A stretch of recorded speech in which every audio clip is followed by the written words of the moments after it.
Mission accomplished. All right. Hello, everyone. I hope you're having a good day. Today, we're going to be working on the DECWriter 3 some more. BCF84 has subscribed at Tier 1. They've subscribed for 42 months, currently on a 42-month streak.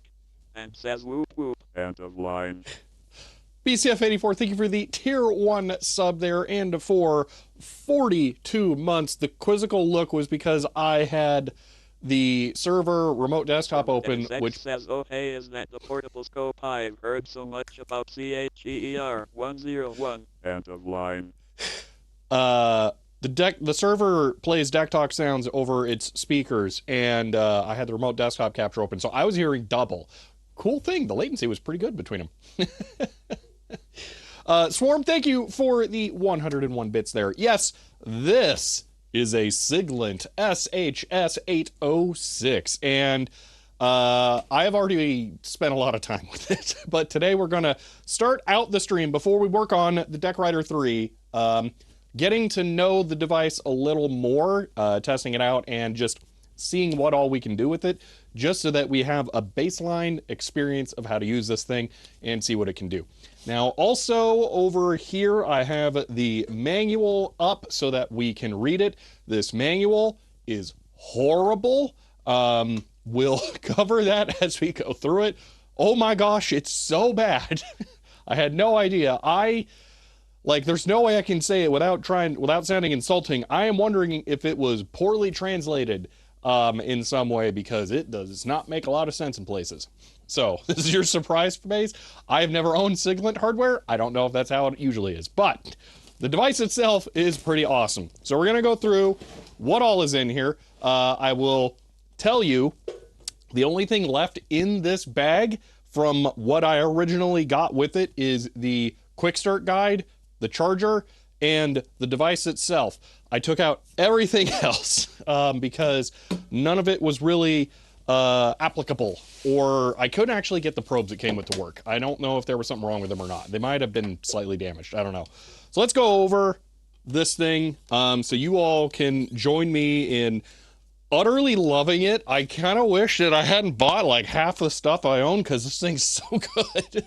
Like, I can't believe I've gone this long without one. I'm scared I'm going to want the newer one. But this thing is incredible. Okay, so here we go. This is the Siglent carry bag, all fancy pants. I'm going to start out by showing, where did I even put this? I had a thing, and now the thing has vanished, which, you know, never happens around here. Okay. Well, I took one of my probe kits. Oh, I literally have it right here. One of my probe kits from Amazon that are okay. They're fine. And literally everything in here is now in this bag. Tier 1.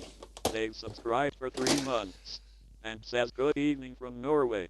Perfect timing to have this on my laptop while modding my GameCube. End of line. Ooh, I am curious to know what you're doing with that.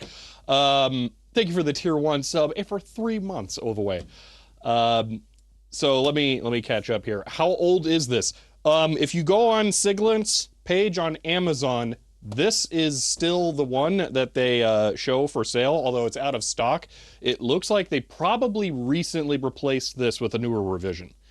So, today shame shall be realized why people have been telling them to get a modern scope for years. No, it's not actually the modern part. It's the Swiss Army knife-ness of this. So anyway, DMM side, because this is also a DMM, I put all of the probes from that kit in there, so that everything is in there. I also put one of my rando Amazon oscilloscope probe kits in here. This is going to have to be replaced with a higher bandwidth one, though, because that's just not enough now. So let's go over real quick outside. All right. Stupid probe stuff that no one ever actually uses is there now. The charger is a 9-volt 5.5 2.1 millimeter barrel jack, I believe. It's the smaller center tip. 9-volt DC, 4 amps. 4 amps power supply. So there's that. Don't know why it's 4 amps. That's just crazy talk. I did a test yesterday where I tried to plug it into power while doing a measurement, and the measurement just went bananas. So I don't know if you're supposed to be able to run it off wall power while using it, but I'm going to go ahead and never do that. And now we have the big boy itself. And when I say big, I mean, oh my gosh, big. The first thing I saw or said when I saw it was, oh my gosh, it's massive. Look at, aw, that really sucks. Because that handle's kind of needed. Anyway, the first thing I said when I saw it was, oh my gosh, it's huge. Like, so big. How do I fix this now? I need the handle, because without the handle, that's not good. Okay, we might be opening this thing. That kind of sucks. All right. Yeah, we need the handle. It's not really optional, because here's the deal. You operate it by holding it kind of like that, with the handle providing the support, so you can probe with the other hand in real time. So that's kind of a big deal. We'll get back to that. That's not like ultra mission critical, but I'm gonna want that fixed. So let me just continue the tour here for a moment. So this is the unit itself. We'll turn it on in a little bit. I just want to cover the rest of the stuff that's in the bag before we get started. I have probe B over here, a mini USB cable for SCPI commands that you can do to this thing over USB. I put my free Micro Center flash drive in here to store data, because it has not only a USB host port or data port, but a host port, so you can save screenshots. You can save data waveform captures. It's kind of crazy, all the stuff it can save. So that's there so that I can do that easily. There's also this, which mini USB prongs.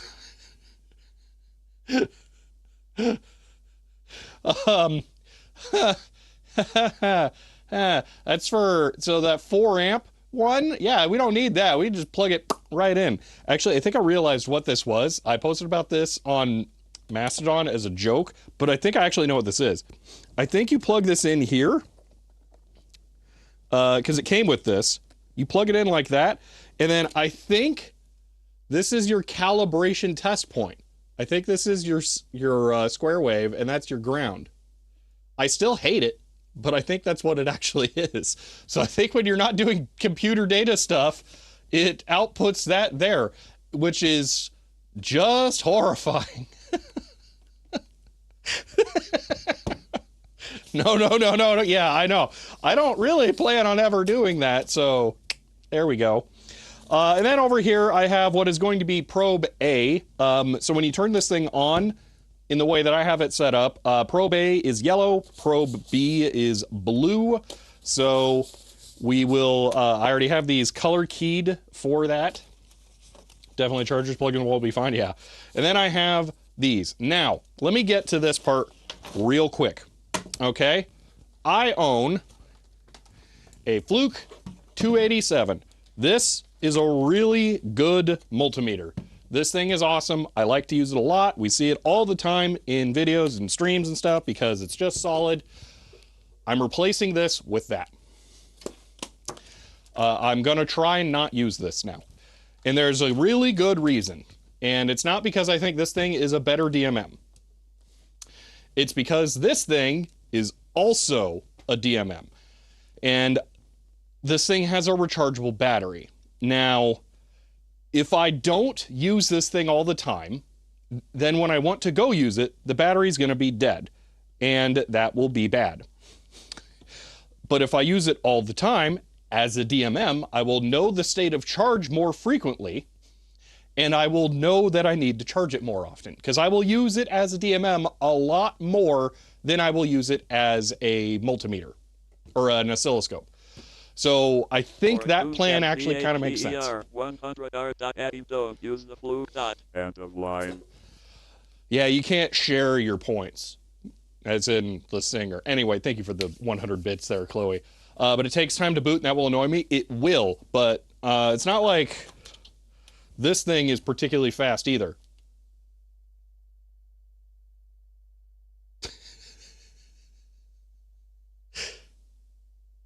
So, the difference between, 15 seconds and 30 seconds, just never turn it off. Yeah, that's another thing. So anyway, yes, it is. I really like it. I like it a lot. Okay, so let's go over this really quick. Let's run over the things. So we have oscilloscope mode. You can press auto, and it clicks a whole bunch. And then it's only showing one thing, and we're doing 16 millivolts of noise because that's what it's connecting to. I've got my signal generator over here. We're going to run it some actual signals in a little bit. We have meter mode. Here we go. So there is meter. It's thinking it's got 6 millivolts of noise on there, I guess. And then we have recorder mode, which is pretty sweet and what we're going to realistically use today. So we can plot data that we read, and then we can also save it. We can stop, and we can continue. And yeah, so this is going to be super helpful as well. Does it have HDMI out? No. I really wish I had some kind of video out, but it does have data out over SCPI on the USB port, and I might look into like sticking an ESP32 on it somehow to have it output data as like a web server thing, and then maybe display that on stream. I don't know. The benefit to this having like everything all in one is that it would be possible to have it do that and then have like DMM, oscilloscope, and all that stuff just like bam right on stream when I do things. So person not rob you. I don't want to say I'm disappointed. But yeah, yeah. Yeah, it just worked out. They lamented having to sell it because they didn't really use it a whole bunch, and it is in really good shape. I did spend a little bit of time cleaning it because I had some general wear and tear, but yeah, it's in pretty darn good shape.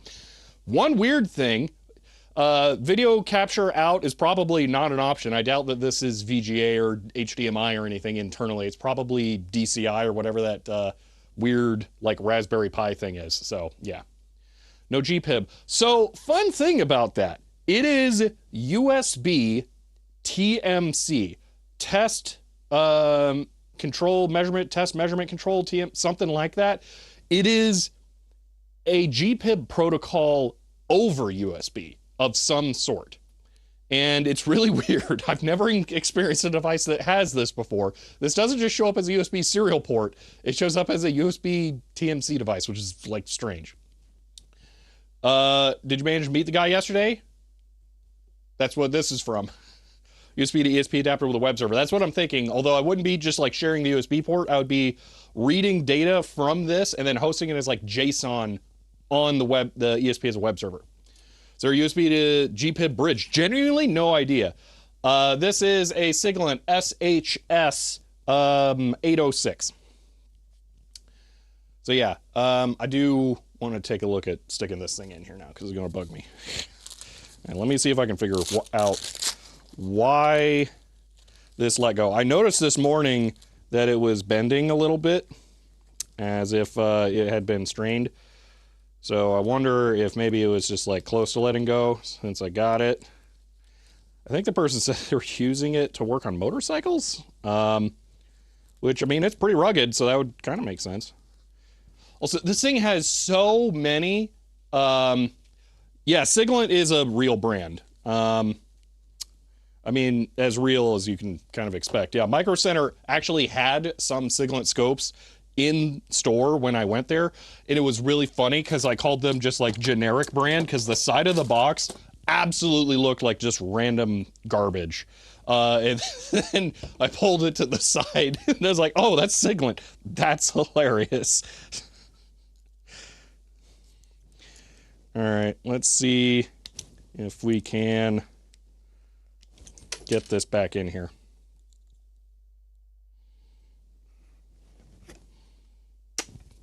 Oh, this is gonna suck.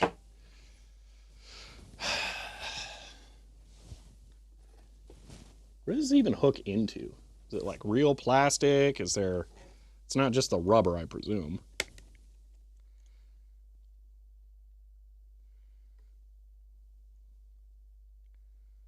Well, that does not seem to want to hook into anything over there. Oh, I don't want to have to take it apart, but do I have to take it apart? Well, let me see how the video works, at least. I don't know. This seems like a bad idea. We're going to break the Siglent sticker, too, if we do that. ESP, make a talk, LXI. LXI is GPIB over Ethernet. Well, I'd have to first figure out how to do USB TMC or whatever to ESP, which doesn't sound particularly trivial. And then I would have to write my own LXI server or something. I don't know. I don't know if that's going to make the most sense. Oh, why did this have to let go? This sucks.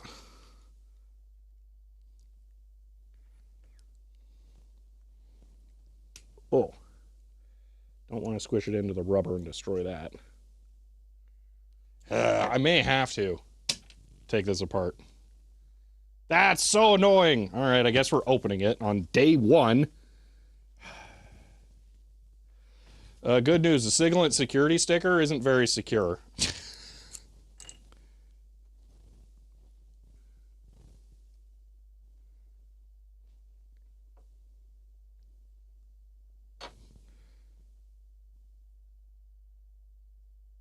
Yeah, like not even a little secure. That's supposed to leave like half of the stuff behind. Warranty voided? Yeah. Or seeing you? I know, but like it's not I think it's old-ish. I mean, this particular one is old. There is some kind of certificate or something in here for it. I don't know what it tells me. What kind of screws are these? They are, in fact, Phillips, but I think they are giant bit. That's a flathead. That one's also a flathead. So whichever other screwdriver I find is the one I need. But of course it means that it's not going to be in here. Okay. Will the LTT1 fit? Not even close.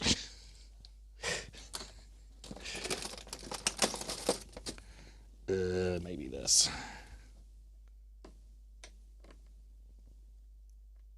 I think that'll work. Okay. See, aren't those warranty void stickers invalid anyway? I don't know. Don't turn it on, take it apart. We've already turned it on. I've used it a bunch already, too. With Prime. They've subscribed for 13 months. End of line. Man, this is not going simply. Subscribed with Prime. They've subscribed for 41 months and says 41. I feel old. Oh, I am old. End of line.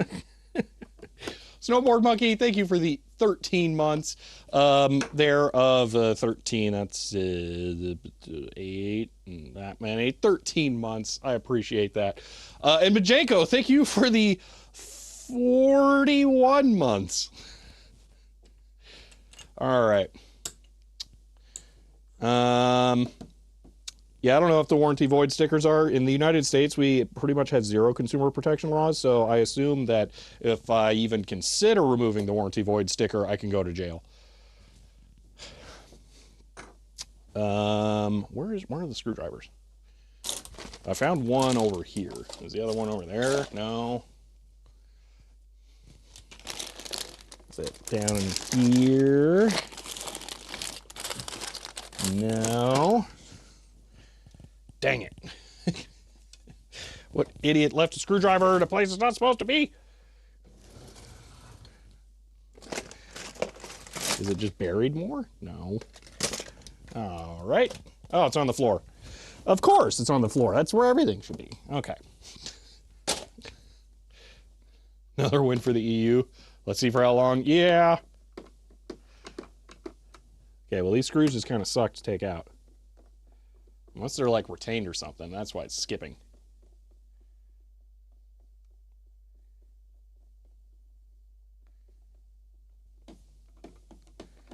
Oh, no, they come out. Great.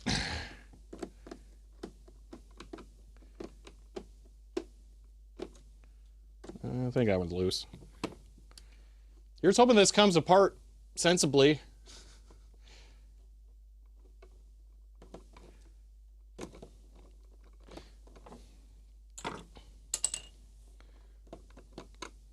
I really did not want to open it today. Like, that was actively on the list of things I was going to reject the notion of.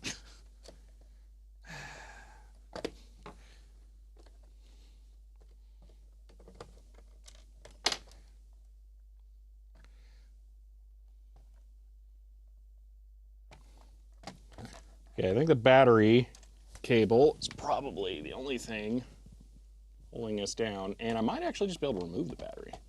You know, warranty sticker is actually a joke because these things are fused, and I think this is the only way to get to the fuse. So you have to be able to open it.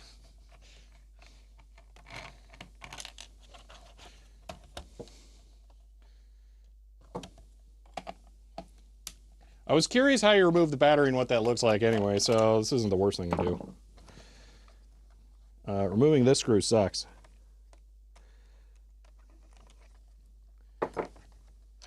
Okay, it's not that bad. Alright, so we get one of these. Actually, this is pretty good. That's in good condition. That's worth knowing. 5,000 milliamp hour. All right, and then that releases. Okay, I'm pretty satisfied with this overall. Actually, this isn't too bad. Wow, I think they expect you to get in here. That's very shielded, although it is an oscilloscope, so maybe they think like, yeah, they should probably actually like seal it or something. I do not anticipate going any farther to explore the display because screw that. So we are putting the thing back in and we are noping on out of here. So there's that. Blow fuse, no warranty. Yeah, guess warranty is pretty short, 30-day something, maybe. Yeah. Okay, make sure the rubber doohickey stays in there. I like what I'm seeing though. BNC jacks are panel mount and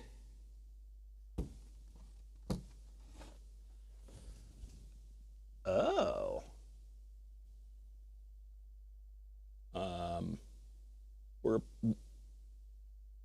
We're about to repair it. What? Really? Like, it's broken? How?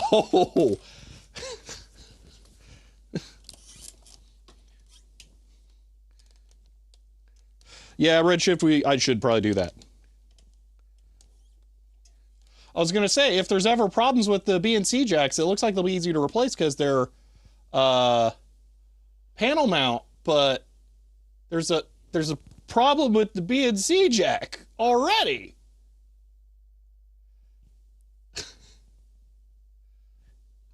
I'm not sure if that's...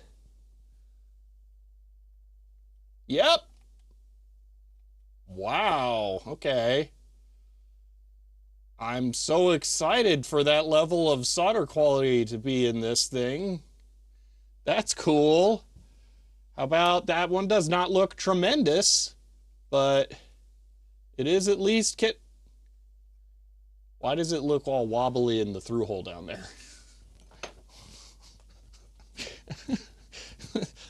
I was enjoying this thing so much. You know, actually, that explains a lot, because the video quality, or the signal quality I was getting when I went to measure video looked like garbage until I connected the second channel because it wasn't grounded. So this one's probably fine, because this one worked, now that I think about it. The other one did not ground correctly. And yeah, now I know why. Oh my gosh. No, it was bad the whole time. So I was trying to feed it an audio signal into one jack and it wasn't working. And then I thought, you know what, I'll just try the oscilloscope music and do XY mode. And then it started responding. Dude, this has probably been bad for so long. Oh my gosh. Oh, okay. Well, at least we can fix this. I'm now really glad that this part fell out. Shh. Check for other cold solder joints. I don't think no, I'm good. The reality is these are in the most mechanically strained part of the device. So if there was anything that was going to break first, it would be these. So this isn't too surprising. Second would be the jacks down here, but those look pretty robust.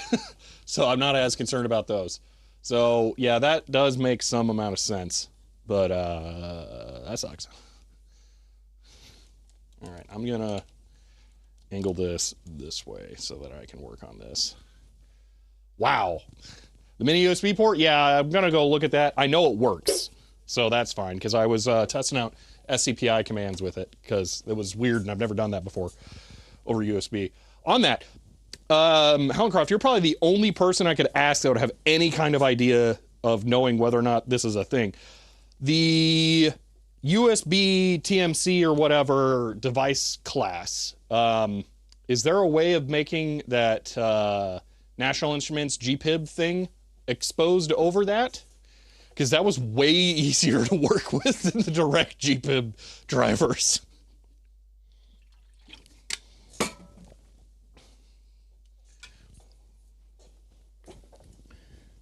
All right, I'm not going to push it over. I'm just going to fill the gap because pushing it over will add some strain. And I'd rather it just be solid. I'm going to go ahead and do the other one too. Just while I'm in here, make it more robust. It also doesn't look like the solder stuck all that well on there either. So let's just help out.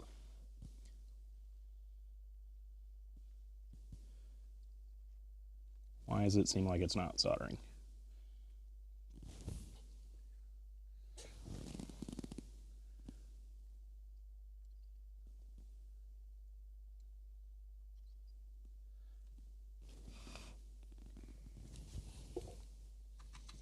USB TMCs for single device GPIBs bus. Ah, lame.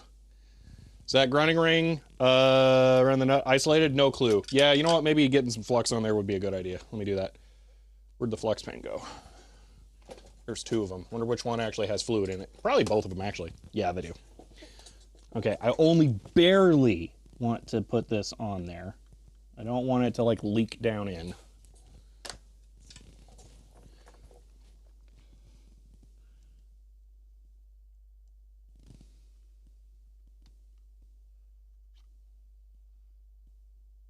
There we go. That's much better. That's sort of, kind of better. It's not really looking great still.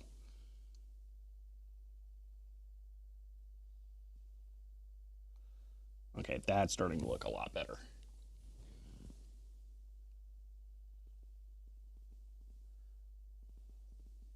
Now we're talking. I don't want to melt the jack, so we'll go and leave it like that. It's a balance between cold solder joint and melting plastic.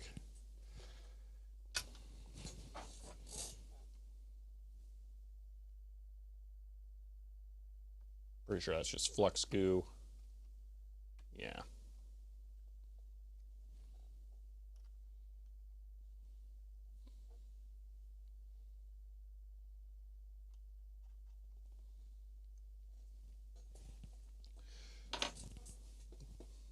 Okay. Oh yeah, the ground strap there, that does appear to be soldered. Okay, that's fine though, because, yeah, that's just earth ground, I guess. I don't know. Whatever. That doesn't matter, because it didn't work anyway. It's soldered on that side.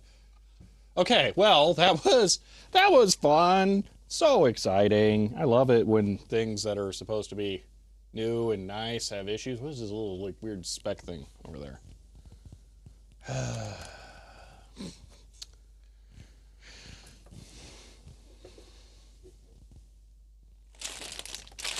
Oh yeah, slow blow 30 millimeter fuses, so we can put a proper 2 amp slow blow in the DECWriter 2. Okay, well I'm glad I planned on doing some just demonstration stuff of this by itself first. Is that a piece of metal? I don't know what that is, but I want it out. All right. How often do you buy things that are new? Yeah, not tremendously often, that is true. All right, well, repair 1. We're already breaking the new scope? Well, sort of. So one of the clips that holds in the hand strap fell out. So I was like, oh, I'm going to have to open it to put that back in because they go into little metal or plastic holes there. But then when I opened it, I saw that the BNC jack plug was snapped off, which explains why it was having some wonky issues when I was trying to test it last night. So I had to fix that.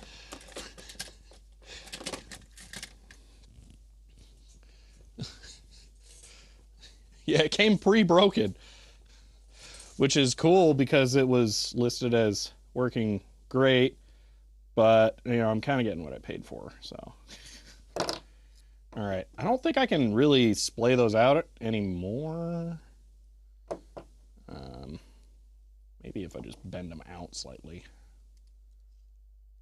You know, actually, I don't want to do that too much. The more I splay it out, the less that the gasket that goes in between the two parts of the case will seal, and then it will be more water bad. Shields BNC connected together. If you check with the fluke. Oh, fine. You already found the one time I have to use the fluke is when this thing is literally the device under test.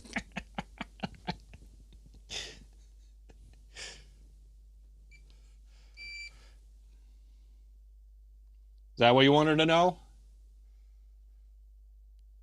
And then the interior, those are connected, which makes sense because that was what made channel 1 work. Fluke, I win again? Yeah, right? Fun fact, this blue is the exact inverse of this yellow. Because I was reading the manual, inverted in color, and it's just like the blue is yellow. All right, so I'm gonna put this back in there, this back in there. Maybe somebody opened it, and that's why that was loose. Huh. Curious. So you can't use both channels if the ground is different between the signals you want to measure.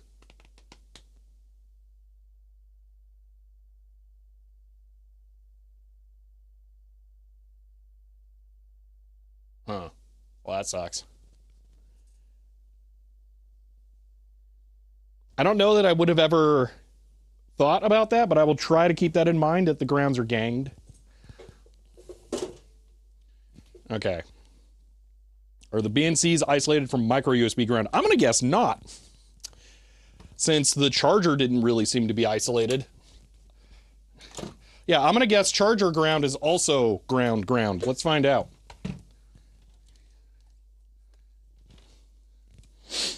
Fluke's just laughing it up over here.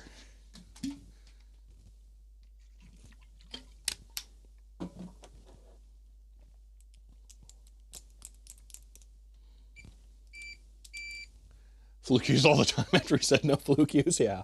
Okay. So again, those are connected. Ground, connected. Power ground, connected. Yeah, that's what I thought. I mean, I guarantee you if the oscilloscope one is connected, the other one is... Wait, that's not? Are you kidding me? The DMM is better isolated than the oscilloscope? Why?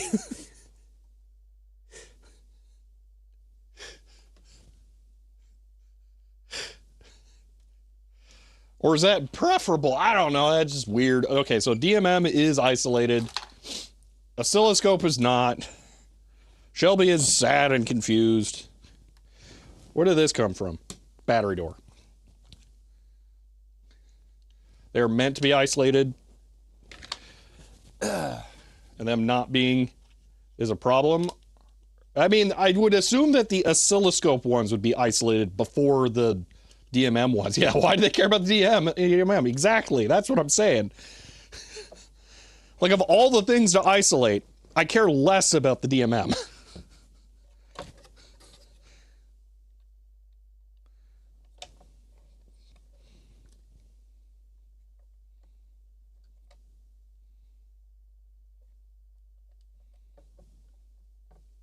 Okay, I'm going to try and make sure that I get these hooked in well. Yeah. Okay, no, this bottom one clearly needs to be spread out more. It moves up and down a lot.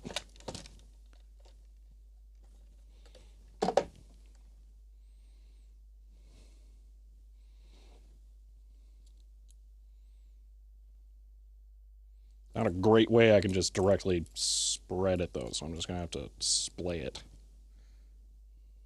Which will indirectly spread it. Well, that was too much. There's no way that wasn't too much.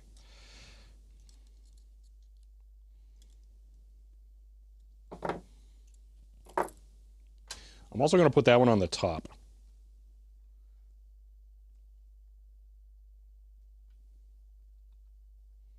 Because my hand is more likely to pull the strap up there, and that will put more tension on that one.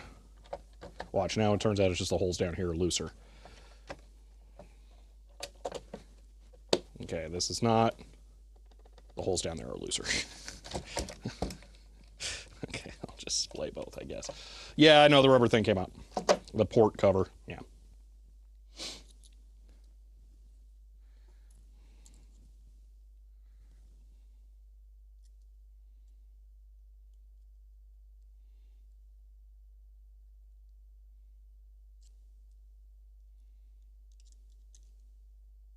Okay.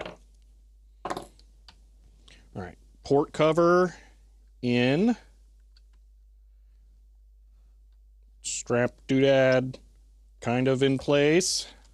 All the screws are in the lid. Feed it over the battery plug. This should be it.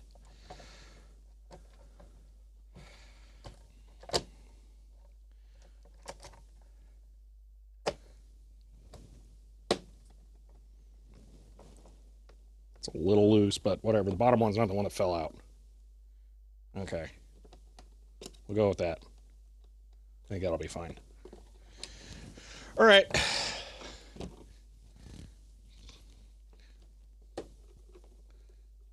What's this thing, and what, did you sell your soul to get it? This is a Siglent SHS 806, and I might owe the devil a little.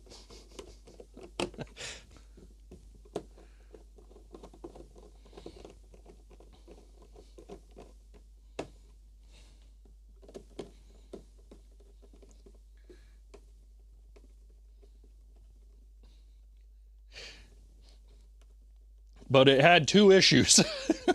So I just finished repairing both of them. Those were undisclosed, and I didn't actually notice them last night, but I kind of noticed one, but I didn't fully properly diagnose it. Oraku says CHER 100. Oh, the devil a little gold. Careful, I hear he tends to fiddle these sort of deals. End of line. Chloe, thank you for the 100 bits. Two that you know of, yeah.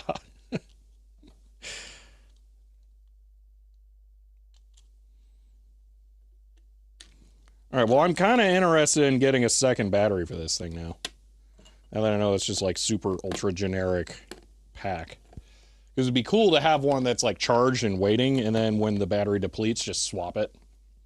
You know what firmware it has? Apparently Siglent made some updates to it over the years. I think it has the latest firmware.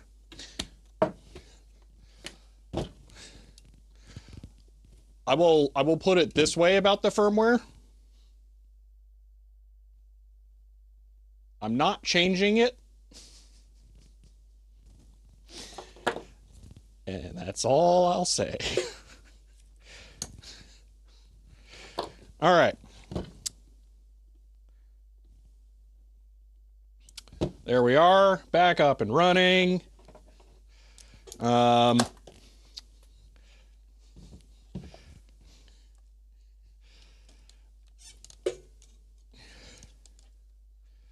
Here we go.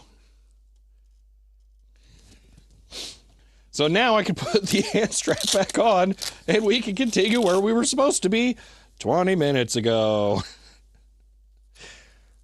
I think roughly there, and then I will just hold it here so that I can properly size this.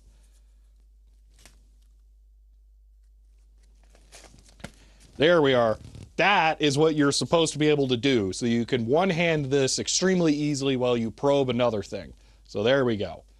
Play vector games on it, so I tried oscilloscope music. It's too slow. Actually, I think the real problem is it does the sequential sampling, so it can't get a true XY point. I think that's the issue. I can't read barcodes, guess what I just watched? Yeah. But let's test some stuff. As long as you're right-handed, you know, that's fair. All right. In here somewhere, I have a BNC cable. In the time bin fabric on that, I got distracted. Side-loaded BMD camera. Ooh, has lots of buttons. Why does it have a chat button? Because Blackmagic fancies themselves a cloud hosting provider, and they desperately want you to use it for collaborating with other, with like your editor or whatever. So that's why. So you can pay Digital Scope sucks with Scope Music, yeah. So there, you can pay for cloud storage with Blackmagic. That's why. The screen reflecting off of my filming lights is really going to be a problem. I have no idea how or if you can actually adjust the brightness of the display, by the way. There is nothing in any of the menus or the manual that I've been able to find that says that it's possible. All right. Let's give it a signal. That might even work now that the ground is connected on channel 1. Amplitude is always set to 0 on this by default. So, amplitude 1 volt. That looks like poo. Why? Is ground still not connected? One moment.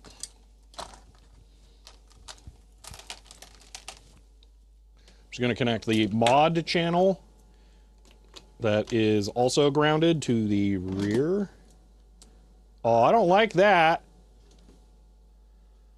Why? Okay, so it's not fixed. Uh-oh, that's not good. That's super bad.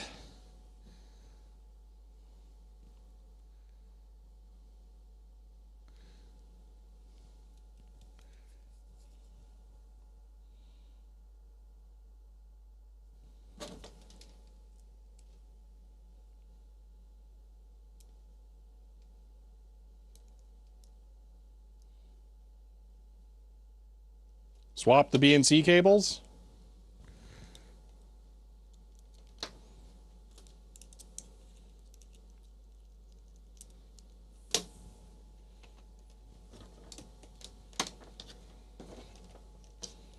Now, first off, here's channel 2. Okay, channel 2 looks fantastic. Channel 1. Oh, that does seem better.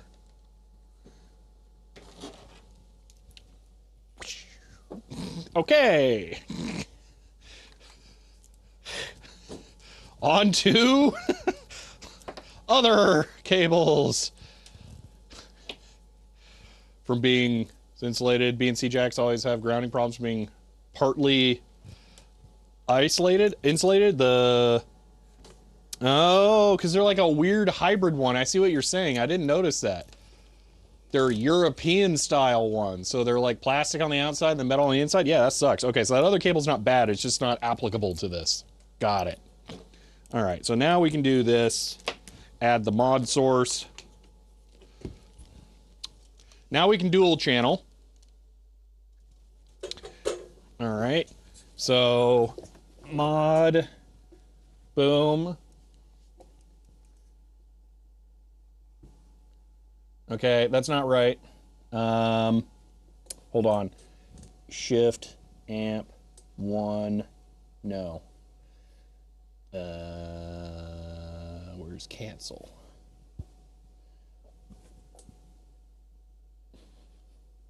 Shift, amp, 1 volt, auto. Okay, there we go. Why do you call them European? Insulated connectors, because like if this was a power connector that goes into the wall, your guys's would be insulated up to this point with like plastic or something, as opposed to good old-fashioned Yankee ones where it's metal all the way out to here, and then probably some a little bit in the part that you touch too.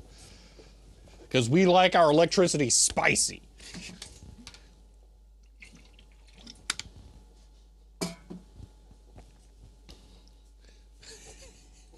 So that was why. Okay, mod frequency. Let's go 10K. Boo, yeah. Okay, let's trigger on channel 1. Okay. So we're doing the learning. All right. Once and then you learn it's no big deal. Yeah, exactly. Fun fact, the Sony KV-2145 has 110 just going all over in it for no good reason. I only found out before reading the schematic. Okay.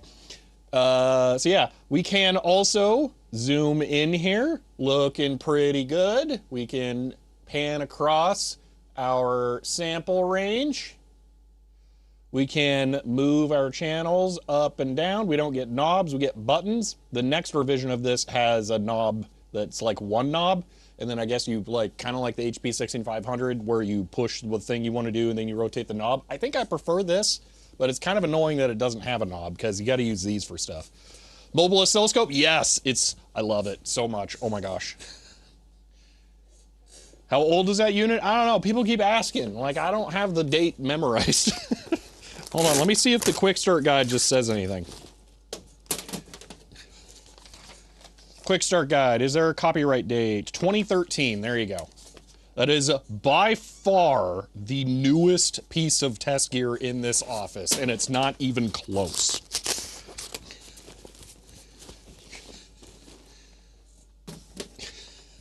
Okay. Let me show you something. Frequency 150 meg. Error. Wait, what's the limit on this? 100 meg. Error. Wait, how high does this go? It doesn't say the range on the front, and I forgot, and I don't have the paper manual. Only one made this millennium? You are correct. Oh, unless you count the bit scope. Technically, this is actually newer.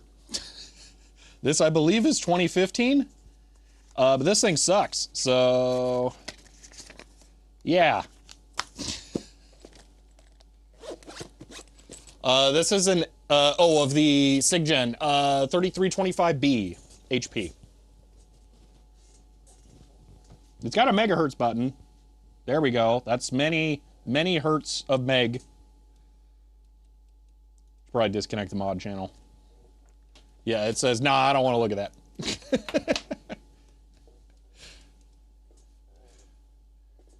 21 megahertz. Okay, dude, just get rid of channel 2. Just no channel 2.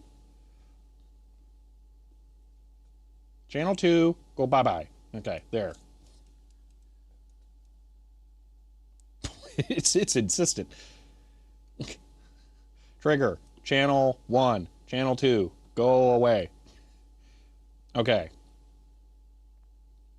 Now if I do auto, do I have to get it like into the range? Is that how that's, dude, why does it keep bringing back channel 2? Maybe I should unplug it. Wonder if that'll do it. Oh, it was acting as an antenna. So I can do 21 megahertz.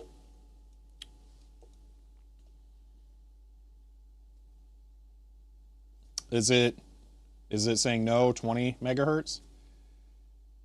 Well, that's curious. 1 megahertz. Weird.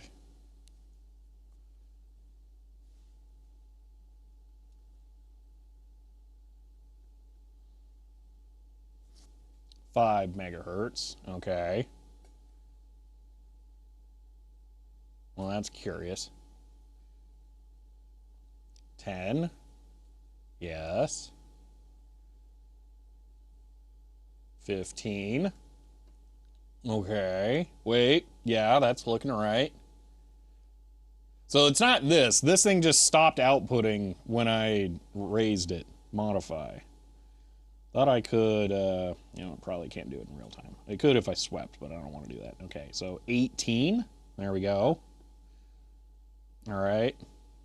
It's a little wobbly. Who knows which thing is that, though. All right.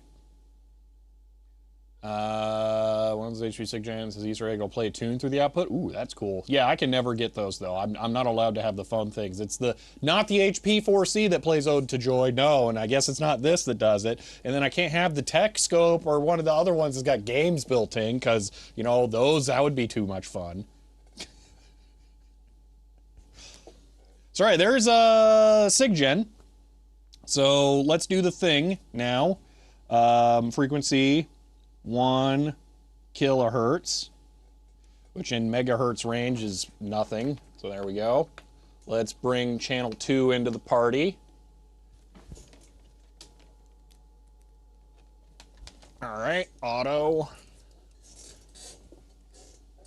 All right, just so that it can feel like it's a fun scope that can do things. Format XY. So this kind of works. Because we can sample periodic signals, which allows it to repeat the same image over and over.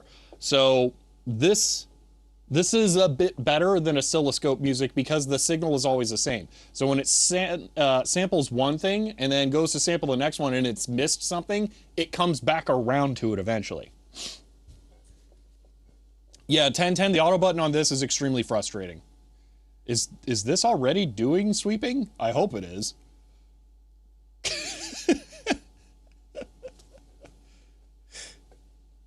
Whoa. I think we can bump up the sample rate, though. Why is it sweeping 1 megahertz? Wait, what? No. Start frequency 1200 hertz. Stop frequency 1250. 1251, sure, hertz. There. Start.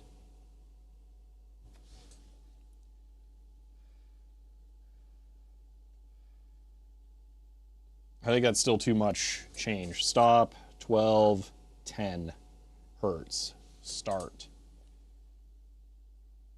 Yeah, XY mode, it's so slow in XY.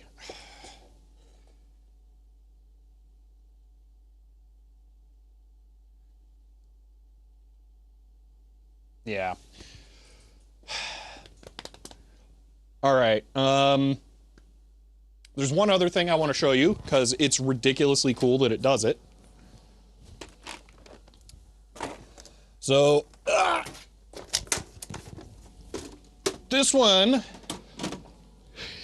goes out to the person who emails me on this stuff after streams typically. I want you to check this out. Because we are about to do video stuff, and I'll show you why I hate the auto button on here now. Okay. Beep, beep, beep. Okay. Let's get out of... beep. Okay, let's get out of XY. Okay. Auto. All right, so check this out. You went way too far in, stupid scope. Okay, so we have NTSC video coming into here, and this is, you know, it looks terrible, right? Like, that's obviously, we're not getting this correctly here. Scope. No, trigger. Type. Video. Boom. Okay. And we can do some really cool stuff here. So we can pick a specific line that we want to see on the video. Dude, the stand is so short, I can't get it to stay up at an angle that doesn't reflect lights, and it's driving me crazy. I'm gonna have to keep like a short thing behind it to lift the stand up. All right, so we can pick a specific line by going up or down. So if I go down, we should get into the front porch. But the trigger is a little weird on this. So I noticed that if I go here, I can change the trigger level. There we are. And then we can go back to line number. And now we can go pick the lines that we want. There we are. So the trig point, a little picky about it. So that's why we're flickering over there. So we can zoom out one. So we can see we are on exactly that line number, click, look at that. Isn't that ridiculous? It's so cool. So we have the line number that we are viewing is shown down here. So we are looking at line number 23 currently. And I can raise that up to go farther down or go down. So this would be STMPE color bars, by the way. So we can also wrap to go down to the bottom. All right, so there's our horizontal or vertical sync pulses. Then we go here. These color bars, these are like not tremendous color bars, it turns out. Hold on, let me make sure we're on STMP. There we go. So this is the STMP bottom line. So if I just keep going up, we will see eventually, there's a lot of lines in NTSC. There we go. There's the next grouping. And we can go up farther. There we go. So we can scan through video lines on this. And it has somewhat reasonable resolution here. So if we start to zoom in and look at this, so like let's say we want to look at one line in particular to see noise on it, we can kind of get in there and see it. It's a little tough, but it is possible. H and TDS 320 has this, according to the manual. I don't remember if that one does. I love this, though. I think this is awesome. So, yeah, I think this is super cool. I did this with S-Video last night with Chroma and Luma. So that worked too. It was a little wonkier, but it was wonky when the port was bad. So now I'm going to throw out that data is irrelevant. So yeah, there's that. Video mode, also there, pretty sweet. Here's the thing about the text being awful. This is what it's meant to look like. But the screen is so bright all the time, and I can't control the brightness that I am inverting it, because that makes the waveforms a lot easier to see. There is technically a brightness option, but this changes the graticule brightness. It doesn't change the display brightness. And I have the graticule set off, so actually I can go ahead and change that here. There we go. For video purposes, I should have that be about there. Data was irrelevant. Good job it wasn't hypotenuse. Yeah. Not in system menu? There is no system menu. So there's a user menu here. These are the options that we have there. Firmware update, record, screensaver, date time, and we have system status, sound. Oh, this thing, it loves to beep. Oh my gosh, does it love to beep. We are leaving that off. It beeps all the time. And that's it. There's no brightness options. So yeah, that kind of sucks.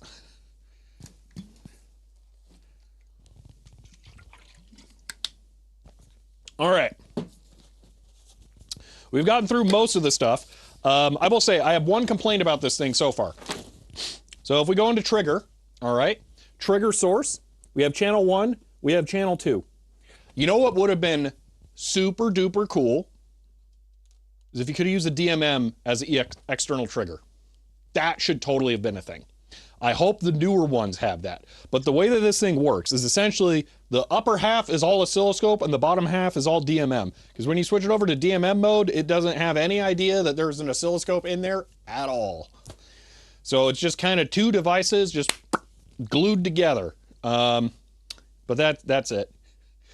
So suppose there's shift menu, long press menu or something. No, not really. It has a lot of stuff that it can do. So like one of the things we can do, we go back to scope. All right.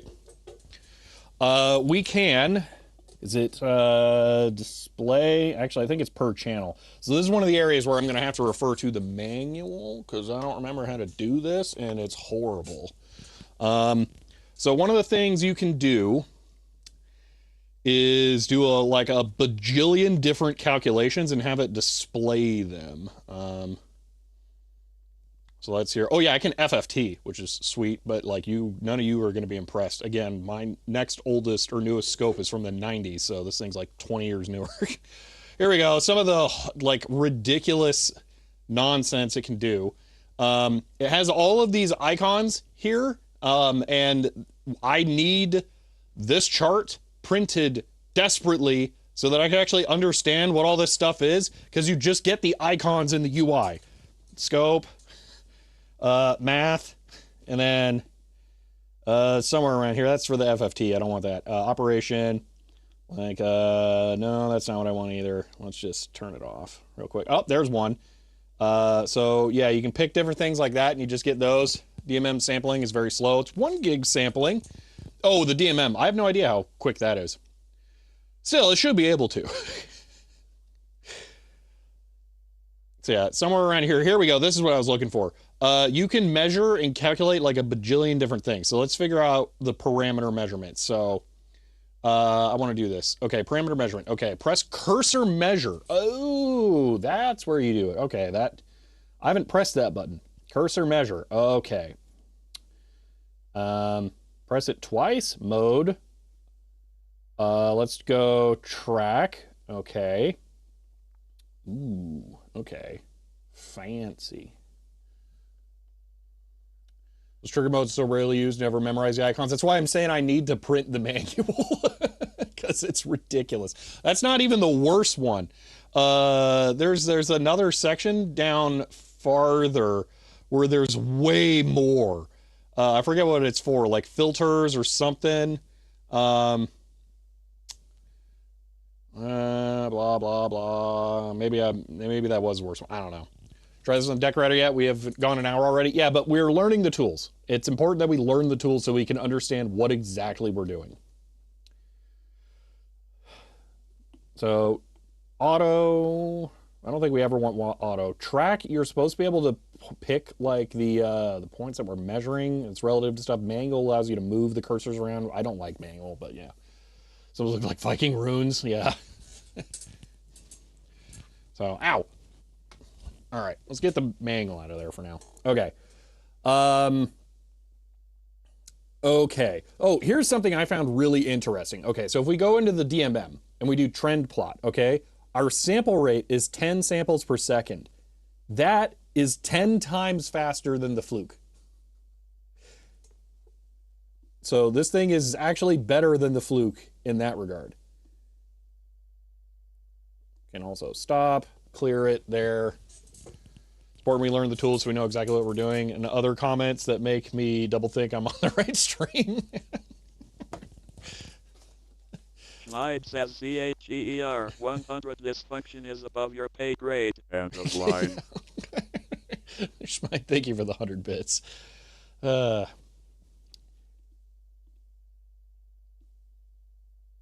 why is there a run stop button and a run stop button? That's weird.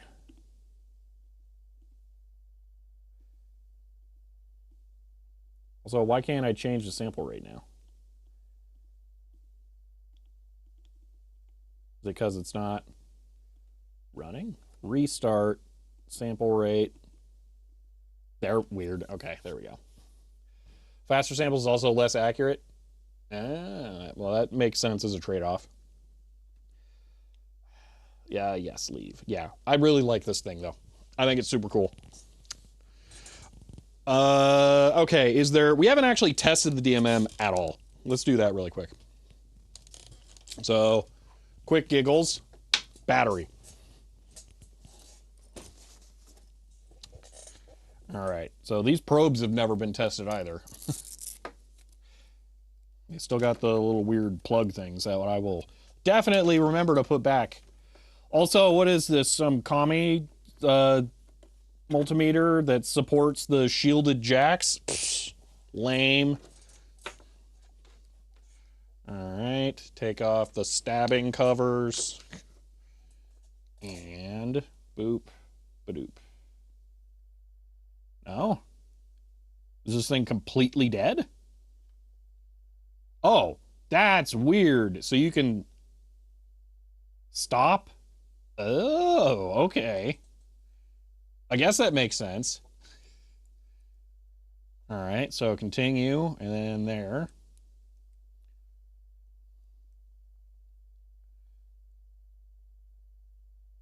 Man, it is slow as a DMM. Oh my gosh. That's actually kind of horrible. Yeah, no, the Fluke supports hold. I just didn't know I was in it. Wow, why is that so bad?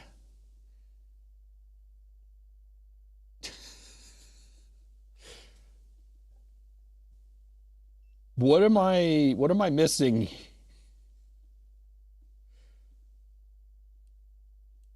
That doesn't seem right. DC, AC, down.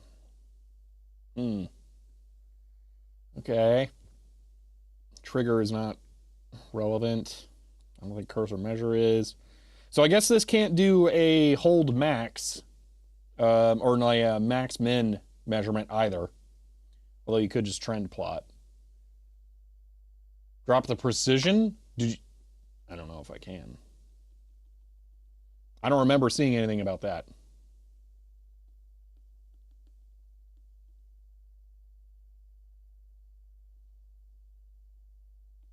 This is the range, I think.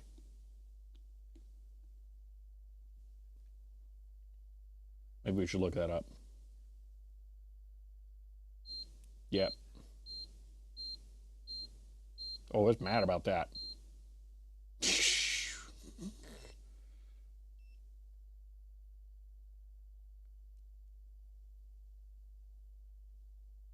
Be surprised if I had a hold, but not min-max. You aren't getting rid of the Fluke anytime soon. Yeah, I don't know, because it's Apple's new device calling Flukes being recalled to service. I know, but like, I feel like it's a valid reason that I want to use this thing so that I have it charged. Because if I only use it as an oscilloscope, I'm not going to keep it charged. Because I don't need an oscilloscope as frequently as I need a multimeter. And I don't want to just leave it on the charger all the time. Well, that kind of sucks. I don't think there's settings for no user in here. Now, DMM feels really hacked on. How quick does it self-discharge? I have no idea. I know under use it'll last about 4 hours probably. it seems like the battery's still in good shape, so I don't think that I'm getting shorted on that. Battery not removable? It is, it's just not super convenient. Does it have diode test, continuity test? It does. Actually, continuity test could be kind of funny. Let's see how slow that is. Okay.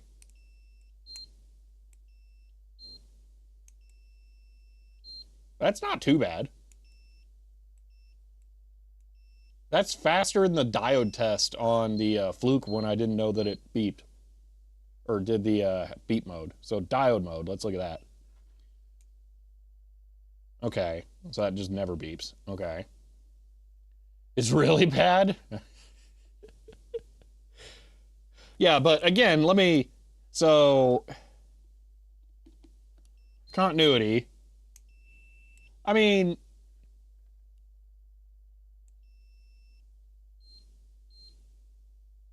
Continuity start isn't too bad. So, beep should be instant. Here, let's compare it to the Fluke, which I wouldn't call a particularly fast one. Now, there's two ways you can do this with the Fluke. You can do it in diode mode, which is how I thought you did it for the majority of the time I've owned this thing.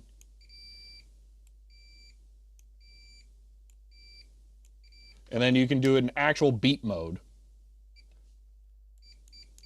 Oh, that is way, way, way, way faster.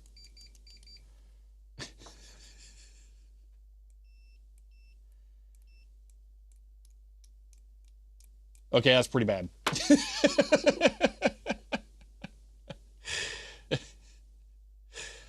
Yeah, Ben, I started the stream by saying that the manual is horrendous. It's so bad. It's truly terrible. Fluke beep mode is hardware. Siglent beep mode is software pulling. Yeah. Maybe I shouldn't have bothered putting the whole probe kit in there. Maybe it sucks for probe stuff. Oh, the rubber cover's all dirty with MDF now. I had to put it face down on here. Huh. Well, again, that's, are we in denial or bargaining? I have to figure out how I'm going to use this thing now, because if the DMM mode really sucks this much, yeah, that's kind of a problem.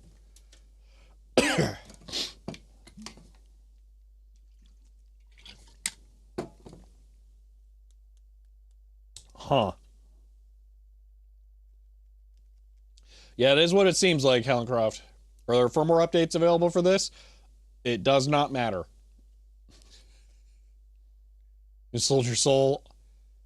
Have you sold your soul to Big K? I have not heard back from them. It's also a really flimsy DMM feature. Almost looks like afterthought, judging about the 10 pages of here's your voltage corner. Yeah, it's pretty bad. Could have been better if Cellscope's DMM part was dropped. I would like to have... So here's my assumption, okay? I think this is meant to be a field service tech scope for working on things that you already know how should work. So one of the features that makes me think this is under reference.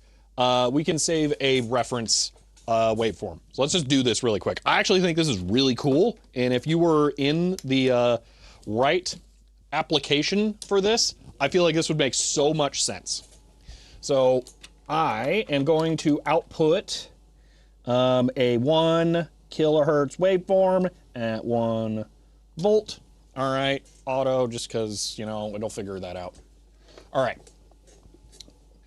If we do... GER 100 on a Sunday evening, some of us watch streams and relax, whereas Ben reads manuals for other people's hardware. End of line. Chloe, thank you for the 100 bits. Thought that's how Ben relaxes? Yeah. Okay, so here we have saved a reference waveform. So now what I'm going to do, this is 1 kilohertz. I'm going to set this to 0.97 kilohertz. Error. Really? Fine. I will... Oh, that was amplitude. 0.97 kilohertz. Okay, so slightly narrower. So now I'm going to do reference A. So here we go. We have a green channel because we have loaded the waveform that was our reference. And we can now compare how far off our expected waveform is from our current waveform. Unites does reference waveforms. But here's the thing. You can save these to a flash drive and then carry them around with you. So like, let's say you're a service tech for AC equipment or something. You're trying to like measure your like startup procedure, whatever, what the result is. You could load what the expected one is and then just directly compare that against it. You don't have to know what you're seeing. You just see, does it look roughly the same? And I think that is kind of the intended use case for this, because you can do that kind of stuff. It also, if we go scope, where is it? Is it user? Yeah, so a user printer, what we can do is we can, I don't remember exactly how we do this. You can literally plug a USB printer into this and then have it print the display. So you could give like a customer a hard copy of like, here is why we are replacing part of your thing. We got this deviance from our expected value, and that was, you know, whatever. That's the kind of feature that screams service tech to me. And again, that's why I think this is here. So this having DMM built in is just like one more thing where they don't have to carry another tool. And if you're working on something lumbering and slow, it's probably fine. So that would also explain like the capacitance measurement, which I know is going to be garbage. I don't expect anything good to come of this.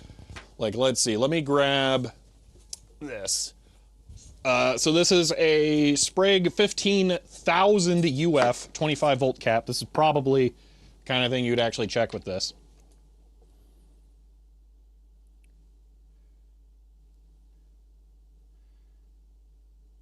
Maybe. You gonna do the thing there?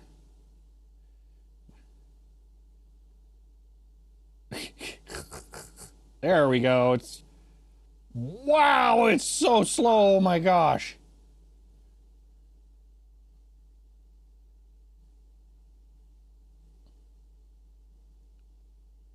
Seen much worse, but wouldn't replace real DSO with it. Having actual knobs but so much better. Yeah. Be faster with a smaller cap? It would be, but you wouldn't be working on a smaller cap if you were doing service tech type things. It would probably be like an AC start cap. Hold on, maybe I'm not getting a good connection. How is it this bad? Is this cap like super screwed? Is that what's going on? Is it shorted? Wait, hold on. Resistance.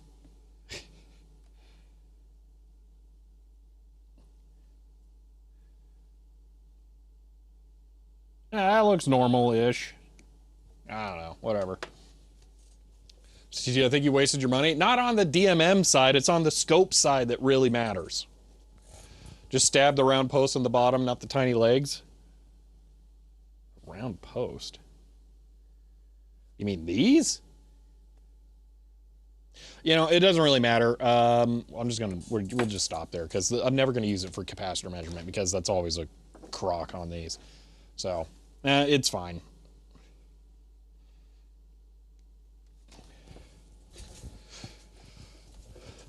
But all right, I think that covers basically everything. Let me get rid of the reference waveform here. So I think that's everything, and now we can use this for what I actually need a isolated portable oscilloscope for. We need to measure the power rails on the DECWriter. That's the chunkiest portable scope I've ever seen. Oh my gosh, Usagi, you're here. Okay. Dude, this thing's insane. I love it. Okay. It's a horrible DMM, it turns out. Like, actually, truly god-awful. But as an oscilloscope, it's ridiculous. So here's a signal generator. All right. And then I can set a waveform into it. Boom. All right. Yeah, I kind of love it. It has a multimeter built in. It can do trend plot of stuff over time, which is what I'm about to use it for, to check the voltage rails on the DECWriter here. We might use the scope for that, though, because we can trend plot the scope as well, which is a lot faster.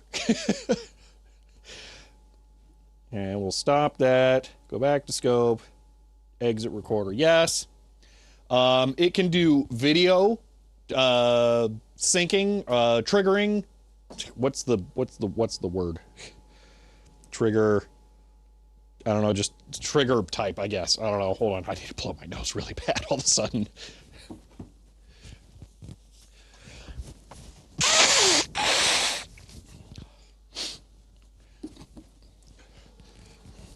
Yeah, I think it's super awesome.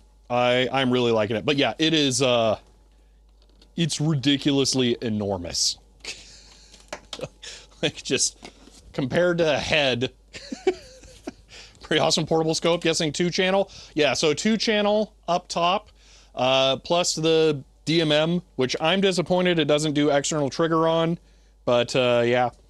So yeah, I like it, but it may have a limited use case. I don't know. I was going to try and replace my Fluke 287 with it as a DMM because it uses a rechargeable battery, but it turns out the DMM is kind of terrible. So I probably won't do that. And the only reason I wanted to do that is so that I knew what state the battery always was in, because I'm afraid that I will not use it and then the battery will discharge, and then when I want to use it, it won't be charged, and then I won't use it, and that's just like a whole other problem. What speed is it good up to? Well, the sticker right there says 60 megahertz.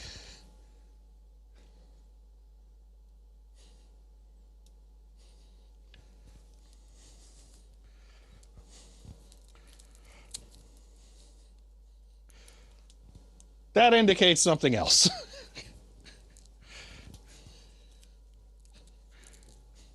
Oh yeah, so this is a problem with it that it has. I don't know exactly what's going on here. I might need to flash a config file to it or something, because every now and then it will like half load the inverted colors that I'm using. So this is the normal color scheme that it wants to use, but that sucks, so I'm inverting it. How fast does my signal generator go? Only 20 megahertz, it seems. It's very frustrating. No matter what, I could not put this thing fully to the test if I wanted to.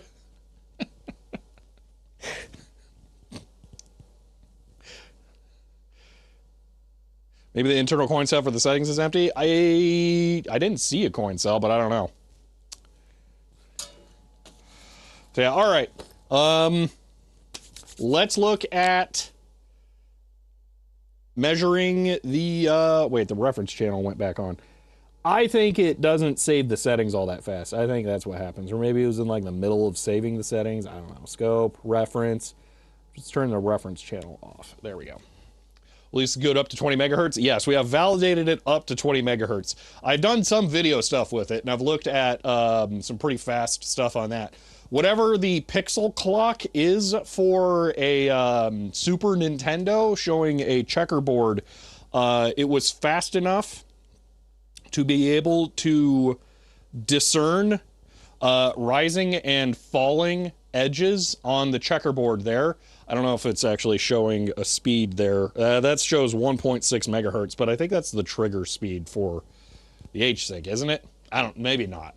No, because that'd be 13 kilohertz. Maybe that was 1.6 megahertz. But yeah, it's pretty good. I'm very happy with it. Some scopes claim speed the display can show after accumulating, but can't actually acquire that fast. That's weird. A swarm of dead insects subscribed at Tier 1. They've subscribed for 8 months, currently on an 8-month streak. And says, oh, and also yes. End of line. Swarm, thank you for the Tier 1 sub and for 8 months. I appreciate that. All right, let's see how this thing works out for tracking the power rails on the DECWriter. So Usagi, I don't think you were here when we worked on this thing yesterday. So it works-ish. So after I freed the head, which keeps sticking slightly, and replacing the 2 capacitors that were down there and leaking very badly. I was able to turn it on for the first time, and it works, but eventually what ends up happening is I'll start typing, it'll restart. It'll just fully reset, it'll try and home, and then it kind of fails at homing. So what I'm thinking is there is a power rail somewhere in here that is dipping below a threshold for like the logic or something, and then it gets stuck in a boot loop where it's trying to like pull more current for that. So I'm hoping we can figure out what rail that is and then figure out what is wrong with that power rail. Portable scopes are great. Floating grounds too. I've been burned using ground loop shenanigans and not known it before. Ooh, yeah. See, that's exactly why I wanted it, because we looked through the pinouts of the power connectors on here because they are super weird. We got to the point yesterday where we kind of knew what we needed to probe, and it's this connector right back in there that has all of the main logic stuff on it, and there are different ground planes, and I was a little nervous about hooking up like a real scope with a trend plot to it, so I figured this would be the ideal solution. I was already trying to get this, and I was scheduled to pick it up last night, so I was like, might as well just wait and do that. So we're now ready. I'm bringing up my notes from yesterday now on what the pinout is. So there is the pinout notes. So let's set this up first and test. Leaning towards PSU probably being fine to probe, but since you already bought the Signalant, yeah, play it safe. Yes. I was already going to buy the Signalant. So yeah. That PSU had me driving my tail to ground loop problem through the supply was also DEC. Oh, cool. Excellent call using a portable scope for this. Yeah. That was, again, yeah, I figured this kind of thing, just it makes sense. So, all right, let me pop this here. So we have it all in frame. Wow, that's so much brighter. Let me get a probe out, and we're going to use the scope front end for this. The split chassis logic grounds too, and they're tied together at the PSU board. So this one, I'm pretty sure they are tied, but I don't know how bad it is. It's so chunky, it's really huge. I wish it had a hanger, because that would help for situations like this. Will this even fit in here with the probe? Kinda. Okay.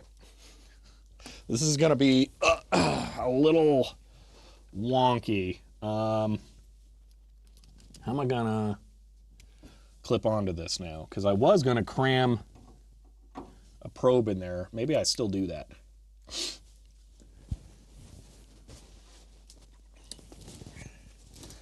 Are you using 10x or 100x probes or just 10x? On that, I should set the scope. Okay, get this out of here. Channel 1 probe is 10x. Boom. This is literally my first time actually connecting real probes to this and having it work. So it turned out when I bought it, the ground... Document says the all-new DECWriter 3.junklogym.org. Order yours from your nearest mini computer or playground equipment supplier today. CHER 100. End of line. Ben, thank you for the 100 bits. It turned out the ground on the probe, or channel 1 connector was bad.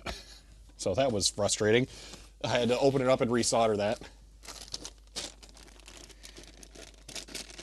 All right, so I'm gonna grab this needle doohickey and I'm gonna cram this in here, because that'll give me a point to measure from.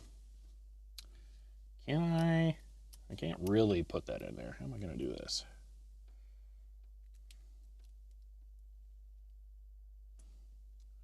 It's starting to smell like I should use the DMM front end with logging.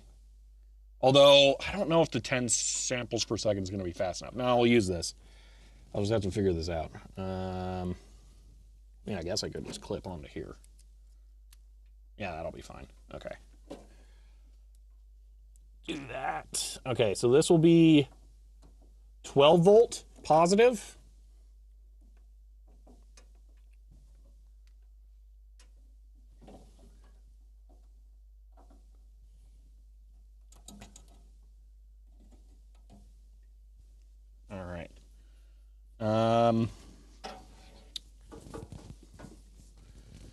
Let me set this up. Recorder. Scope trend plot. Boom. Okay. Oh, let's just get channel 2 out of here. And I guess whatever, fine.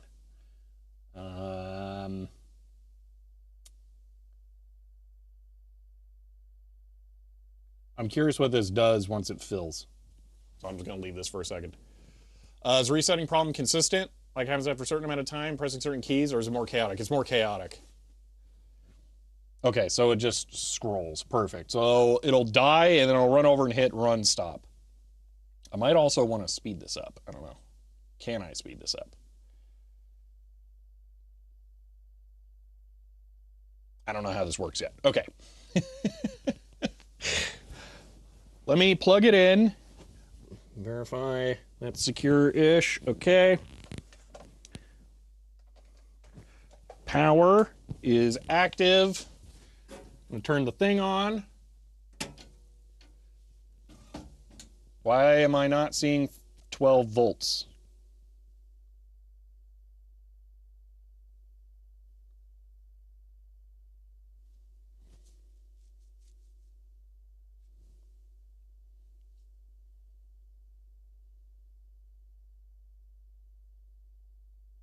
That looks like 12 volts. We're at 10 volt div. All right, hold on. Let's do a little bit of setup. Cursor, measure. Channel 1. Vmax. Let's do channel 1. Voltage. Type. I want average.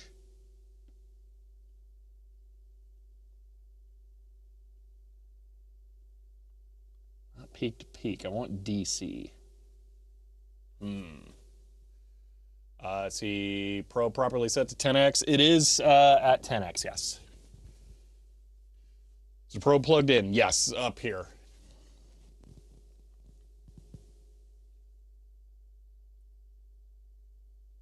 I think Vmax is working. It's saying 13.2 volts. And it is changing.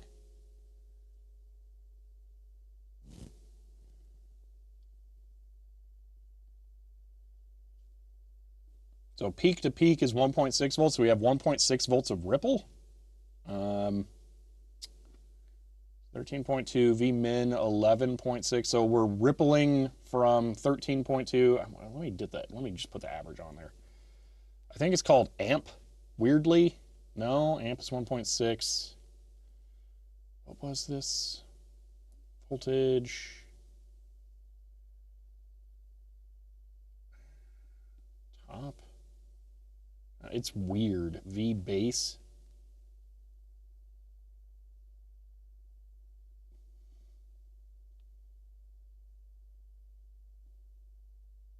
I guess we don't get an average. I'm going to set it to V base. Oh, wait, here we go. V average. Mean. That's it. That's what I want. Perfect. Okay. Now we can go back to menu. Mean. 12.4 volts. Okay, perfect. So you can't really see this because this display is stupidly bright and I can't turn it down. So our mean voltage is 12.4. There we go. So we do have some ripple though. So all right, now let's go scope, or no, recorder, scope trend plot. I wonder if this just doesn't do like the 10x.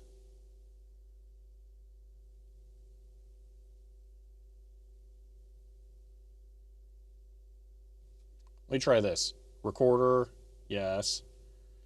Scope recorder. Recorder can only be used in scan mode. Is that where I like zoom out a whole bunch? There we go. Interesting. I don't know if that's helpful though. Let's stop recorder. Scope trend plot. Let's just go with this and then we'll just look at it. All right. I'm going to try and type on it. We'll see what happens. So far it's been stable though. So this is the 12 volt rail. Line local. And that was a reset already.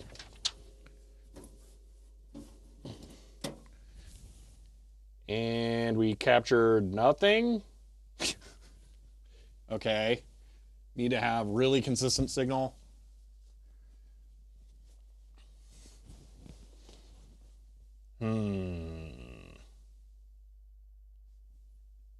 Okay, exit. So, cursor measure. What stopped? Now we're in scan. Okay, hold on. Ready? No, wait. Trigger. Source. Oh gosh, this was all kinds of bad. Hold on. Mode, auto. Type, yeah. I mean, I guess. Edge, whatever. We don't want channel 2 on at all. Go away. Okay, trigger. Mode auto should just constantly scan. Yes, we're not actually getting anything. Okay, so that should be fine as far as like getting a signal. I'm going to make this 5 volts per division. I'm going to turn it back on. There we go. It is power cycling right now. Okay.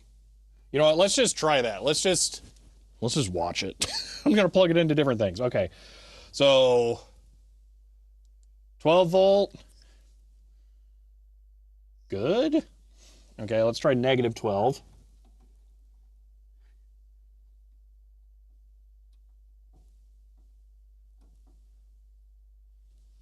I'm going to guess this won't actually do anything. Yeah, that's not doing anything. Okay. Negative 12. Check. All right, let's try 5. This is the big one.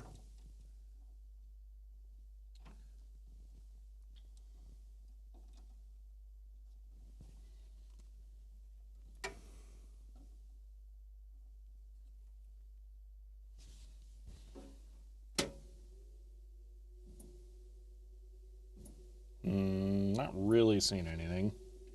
Recorder, trend plot. Well, that looks weird, but I don't really know what I'm seeing.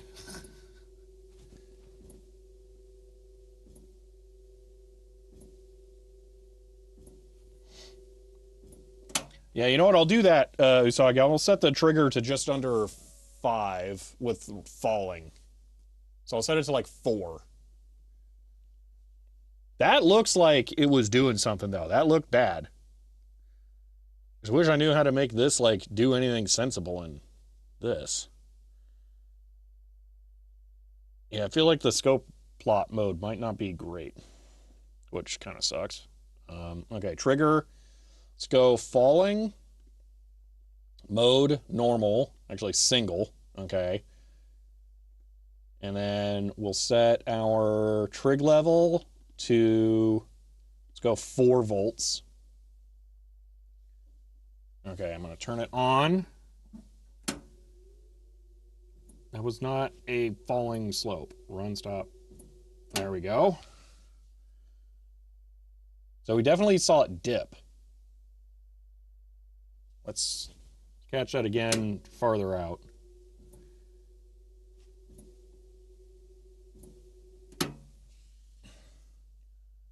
Huh.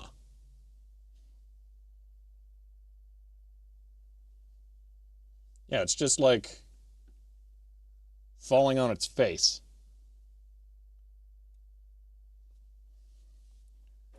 Let me turn it on, capture that one more time. Yeah. So it just like barely dips down. So we're getting to a Vmin of 3.92 volts. Do we think that that would kill the logic? Plot mode might also only work with switch in 1x. Yeah, that's what it seems like, which kind of sucks. Here, let's just try that really quick. I'm going to set it to 1x, recorder, scope, trend plot. Well, that was just not doing anything. Why? Restart. How? Is it like AC coupled only, exclusively looking at like ripple?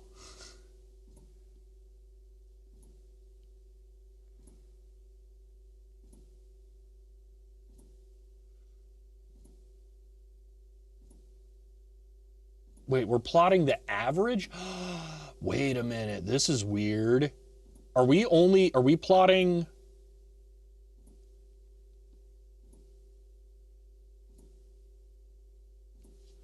Oh, wait, this is wild. Okay, we're not plotting like the real-time voltage. We're plotting math things from it.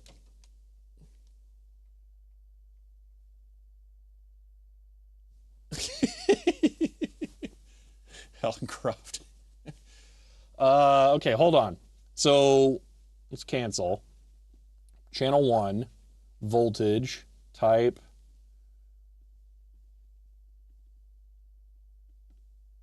VRMS. But that won't really help with a DC signal, will it? Let's find out. Confirm. Yes. Restart. Okay. So that should be 0, but it's not. Then if I turn it on, unless the caps like stayed charged or something. No, that's not it. Okay, hold on. Param 2, voltage. Let's go V min. Okay. Confirm. Yes. And then run. Okay, we're already running. And then restart. It's off though. How are we getting any signal? If I unplug it. Scope. Oh, because we're not triggering. Oh, okay, hold on. Let's do trigger. Mode auto. Okay, because the data was never changing. Okay, we're learning this thing. We're learning. Recorder, scope trend plot. That's better. Okay, turn it on. Okay, restart. Yeah, we got no VRMS because we're not doing AC. So if we do voltage, type, V average, but it doesn't like it. Mean. Why can't I do that? Yes, restart. Okay, hold on. Let me turn it off. Go back to scope. Yes. Okay. This is an interesting function I haven't seen on any other scope before. Yeah, it's weird. Speak for yourselves. This is way too advanced. Oh my gosh. So every X millisecond it pulls the stats from the scope measurement and plots those. Yeah. I think it's plotting measurements taken across the entire scope trace. Yes. So we could do scan mode if we wanted something longer, but I don't know if scan mode would catch this. We could just try scan mode in regular scope stuff if we want. So if we go out to 100 milliseconds, all right, get rid of this menu.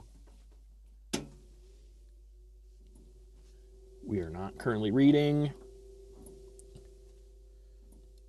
5 volt, 10 volt. Wait, what? Oh, because there.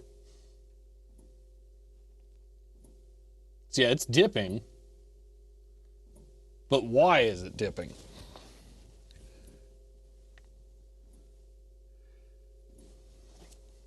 All right, hold on. I'm going to offset this. And then zoom this in. Okay. Sort of amazed me. Handheld digital oscilloscope is a thing. It's so cool, isn't it? Data recorders, logging scope measurement. Yeah, not actual signals. Set channel 1 to AC mode so you only see the clips. Can do that. Channel 1, AC. Well, now it's all messed up. 2-0. It's so noisy, though.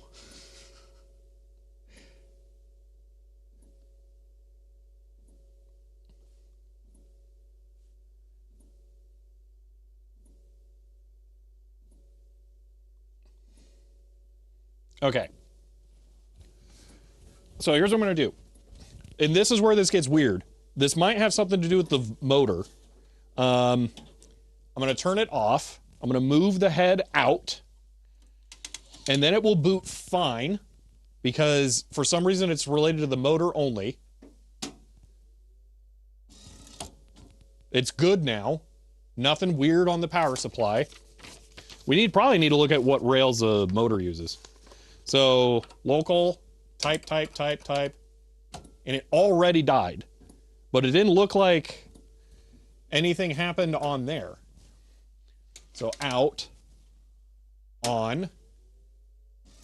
What's the scale? 500 millivolt in the bottom left. So local, type.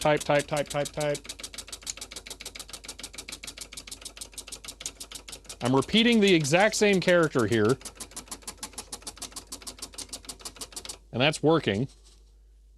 It's just chilling. Okay, I'm going to go through each character one at a time. Let's see if it's a particular character somehow. Okay, well, 1 killed it. But then it homed fine. W, okay, hold on. Line local. W, wait a minute. Oh my gosh, I have an idea.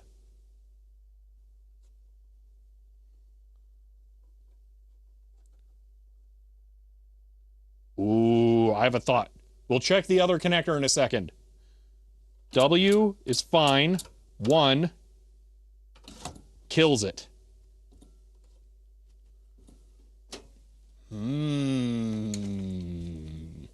We may have a bad solenoid driver. But I don't understand what's going on where when it homes, it doesn't home properly. Okay. W, totally fine. Will E kill it? E is fine. T? T kills it. But T kills it after a couple of pins.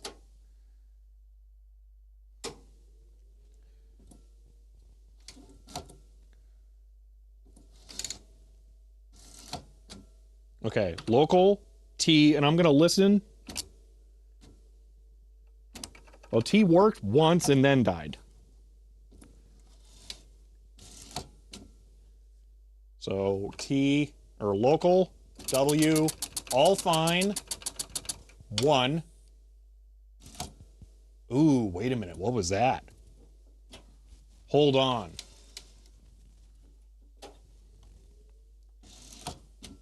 Local, W. Okay, I'm about to press 1, and the ripple is going to go down considerably, and then it's going to die. Right? Am I seeing that correctly? Or is the ripple just inconsistently worse?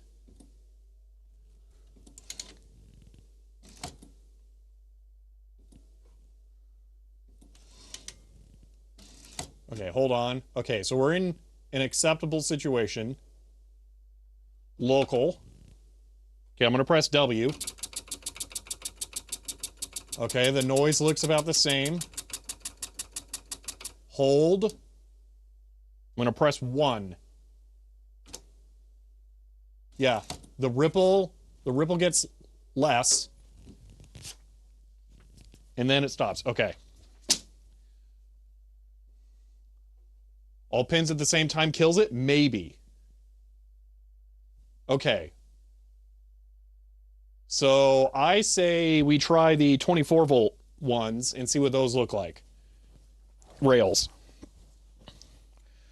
Okay, so the 24 volt rails are on the top connector. It's positive 24 here, common there, negative there. So let's try positive 24. See what that gets us.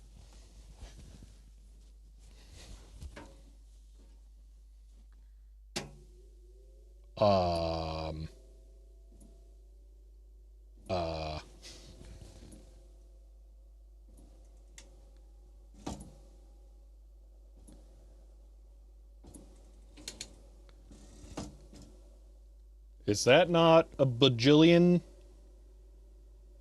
ripple?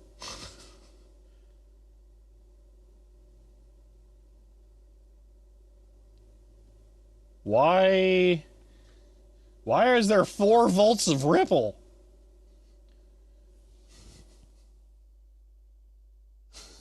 A swarm of dead insects, says the wall of sound CHER 101. End of line. That's not good. Huh. So it's very choppy. Ugh.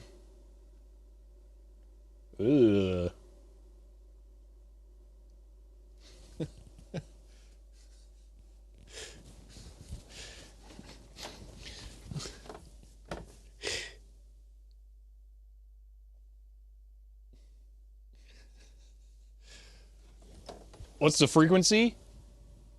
30 hertz, which makes perfect sense. Wait, no, it doesn't. Why is it 30?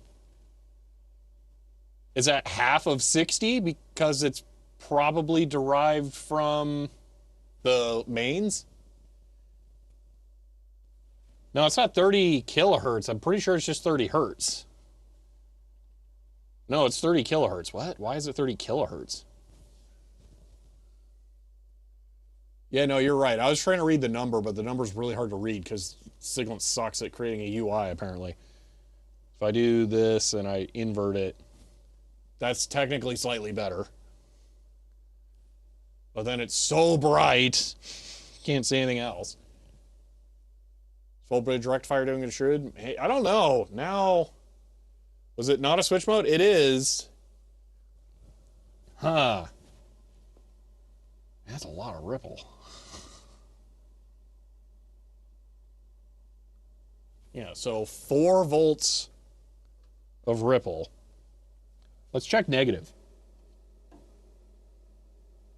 Yep. About the same. Okay. Well, let me try the typing test really quick. Let me make sure the probe isn't going to fall.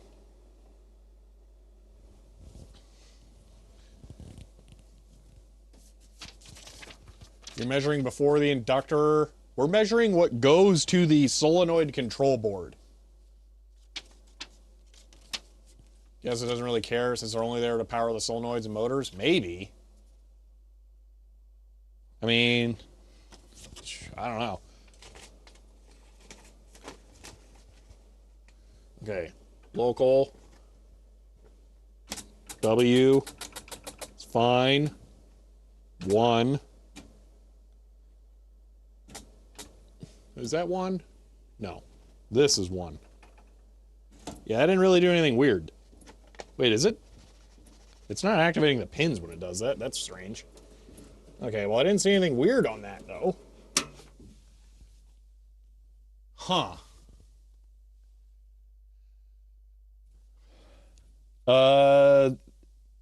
It was 4 volts of ripple. Total.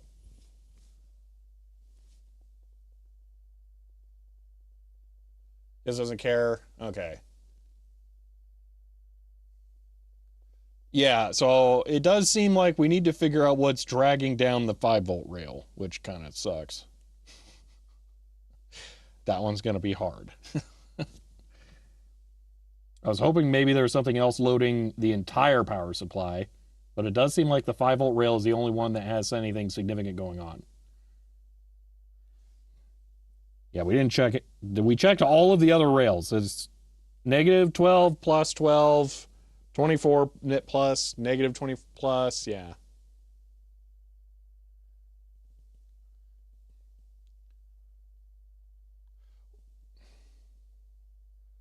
But why is it only some pins? Unless it's maybe a dead ROM chip trying to read that character? That cell is bad?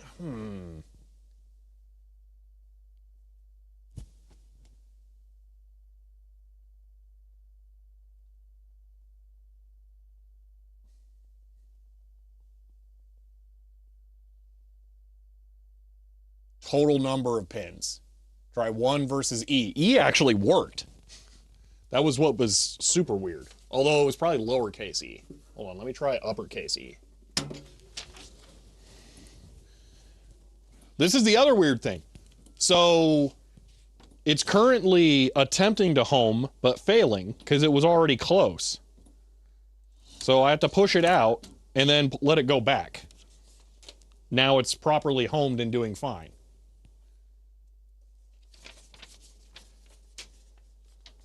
So, okay, local mode, lowercase e, fine, shift E, dead.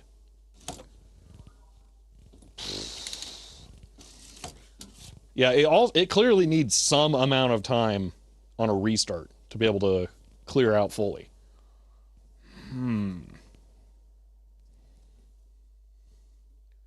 That's so weird.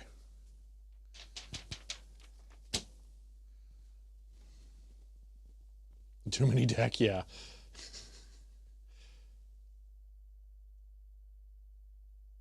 Just joined. Can keyboard matrix decoding be the problem? No, well, I don't think so.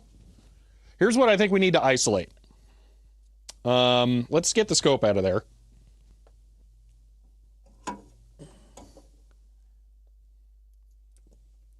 Let's see if we can determine if it's a pin or a number of pins. Capital, yeah, I wasn't doing capital W. That'll narrow down if it's a bad pin or too many. Yeah, exactly.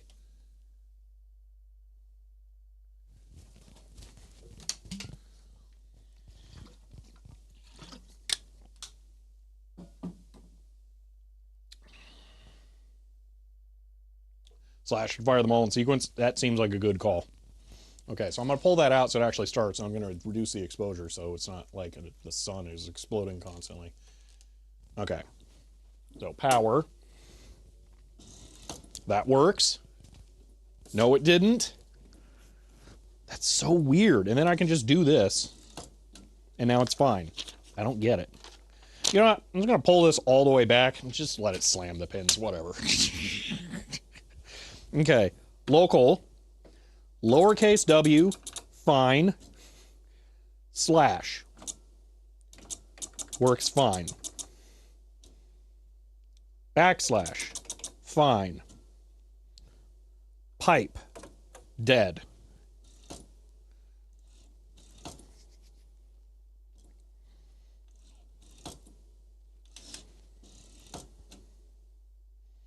Okay. Dash. Lowercase. Equals. Trying to think of what I can control.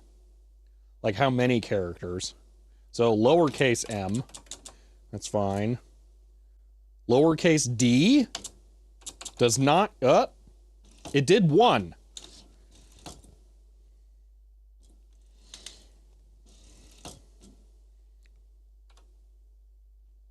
Local. It did 1 and then was fine. Failed on the second.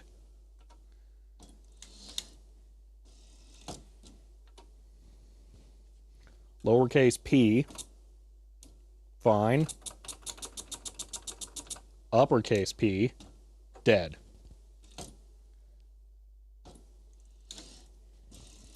Well,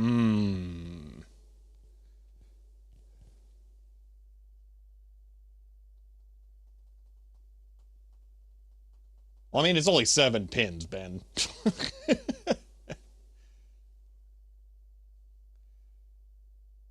Yeah, it does seem to be firing all pins at once that does it.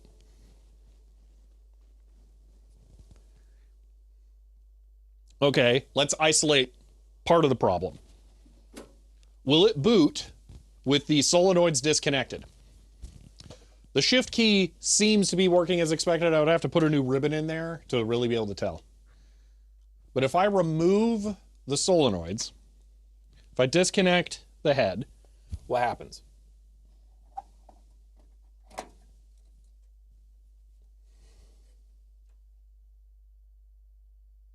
Okay, that connector, I think, is keyed.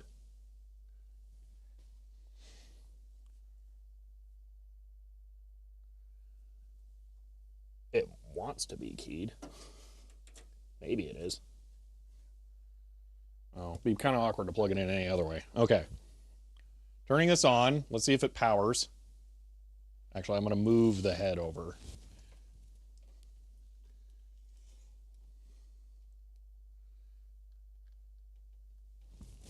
So I don't think it's going to be the resistance of the coils, because it seems like, I mean, I don't think we actually tested just the top one. What could I, unless the slash does it. The slash probably does just the top one. Okay, so it boots fine without that. That works. And then it's definitely the solenoids, because that's character 1 printing without firing the solenoid. So it's 100% something to do with the solenoids. Okay. That's weird. Yeah, so Shift T, fine. But again, everything is working now, but the solenoid's disconnected. So it's nothing to do with the logic. The Vorpal Sword, that is what I just did. Silent Searchlight, the solenoids are not getting hot. We did already look at the thermal camera before. It was fine. I also felt the solenoids. They aren't getting hot. Solenoids bad to DECWriter, yeah. And the caps on the 20 plus lines. 20 UF 50 volt, not a lot. That would make sense. But this is clearly a solenoid issue. Okay.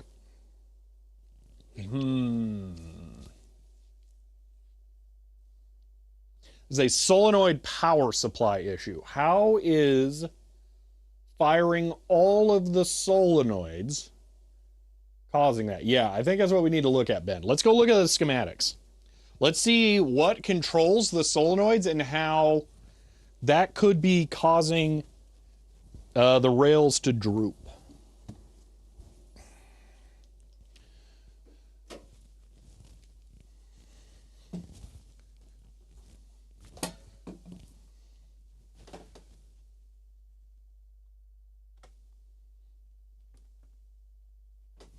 I'll fix the screen being black in a second.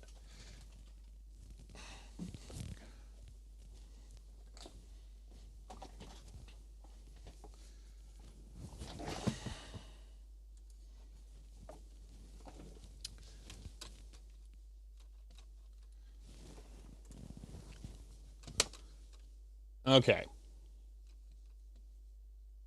One moment.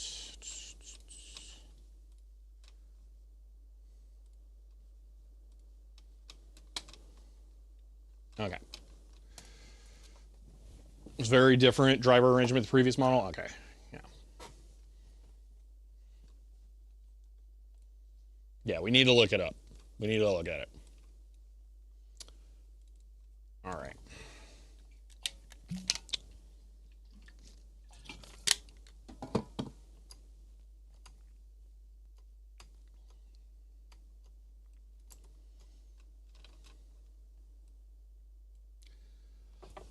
While we're in a small downtime here, I'm going to say this. I had an idea for how to add a point redeem that would allow you to spend an unlimited number of points in a way that you will find at least somewhat amusing. And it's going to take me a little bit to implement it because it's pretty complicated, but I think you guys will like it. So it's going to be some work, but it'll be kind of cool.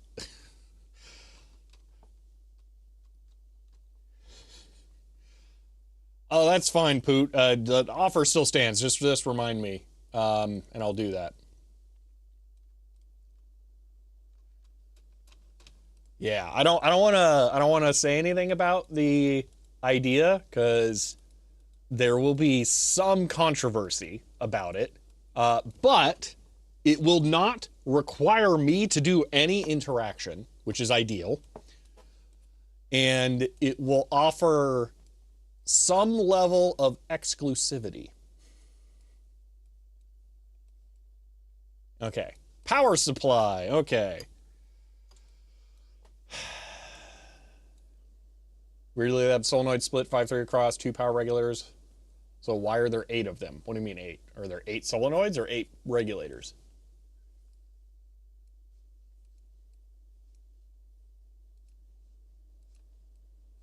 Why does the schematic go power supply and then numpad? 8 solenoids shown in the head.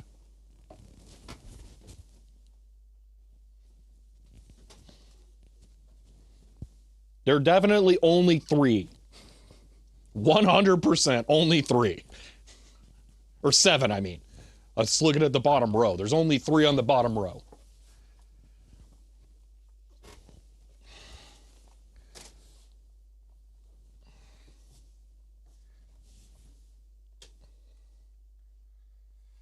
Diego, that's really hard to say. I find those laptop adapters to be absolute just gambles, whether or not they work or not.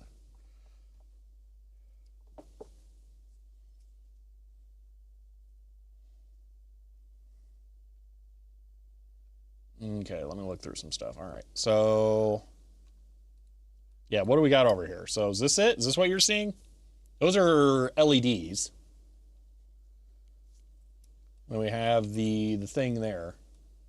So one thing I'll say is this segment, at least, or was it this one? One of these segments was shutting off as well as it was going, but with the, you know, the 5-volt rail dragging, sagging, that's not too surprising. Okay. So, driver stuff. Our solenoid connector. Is it this? J6?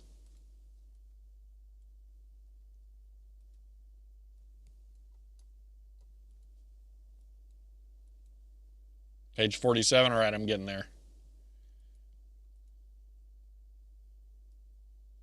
I'm just kind of wandering through, getting a feel for this first.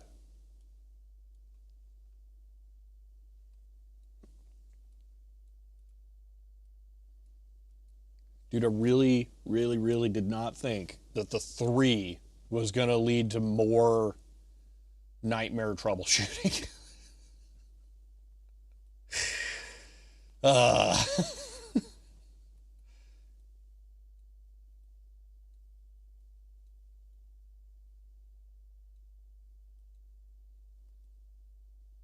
There's our USART.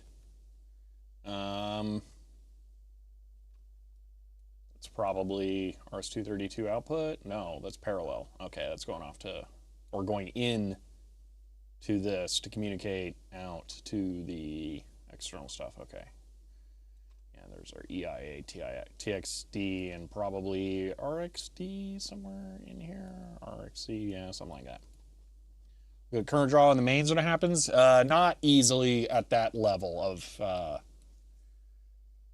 precision that would be necessary. It's a pretty quick event that's happening. I don't have anything that can read mains that fast that I'm willing to subject to it. Oh my gosh, that Siglant absolutely can't it?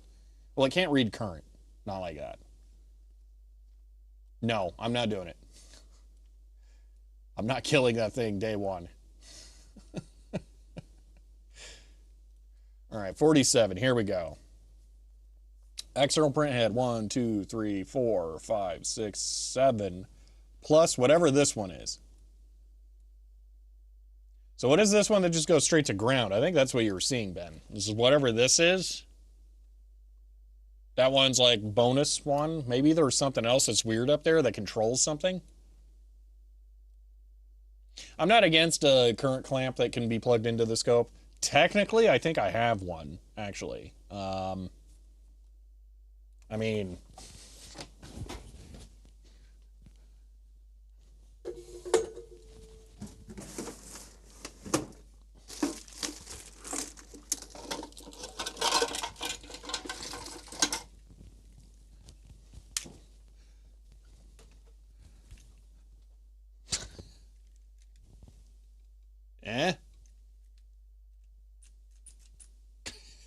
That, I believe, is, but it's weird. So I don't know exactly how I could use this or what I could do with it. So I haven't even entertained the idea of utilizing this thing.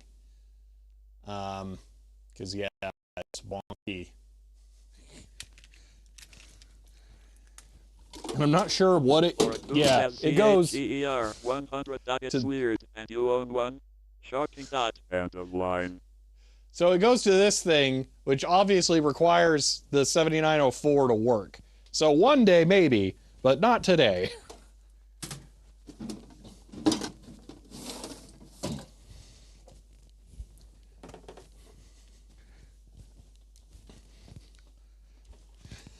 And thank you for the 100 bits, Chloe.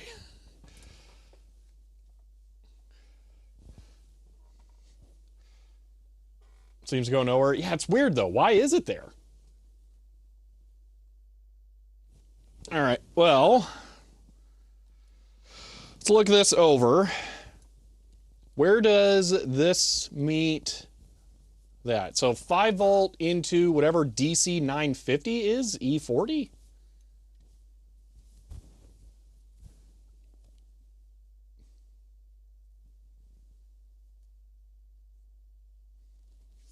Use it on the 465. I think the pin on the print head is just shield ground. A maybe. Are you sure I could use that probe on the 465? Because why does it have the dedicated module? That's the weird part. Maybe you typed that before the module was shown. I don't know.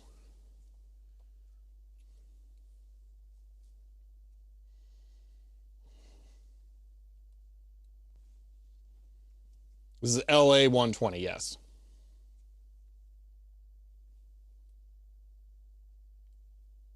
Not that it matters. We're not going to get anything out of doing a mains current measurement.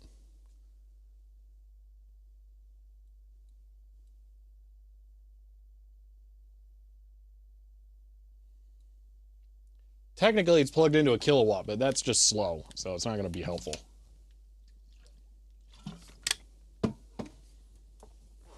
So it looks like we have 2 drivers, whatever DC 950 is.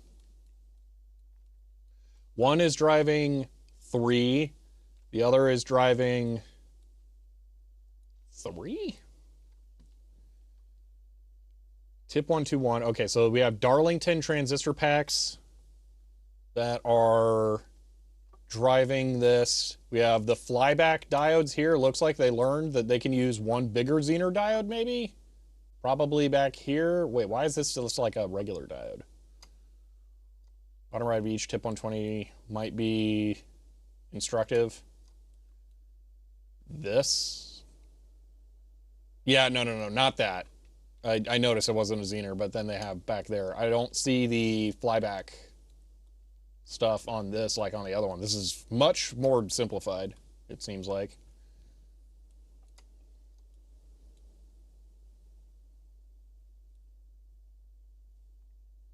These are our current shunts, okay.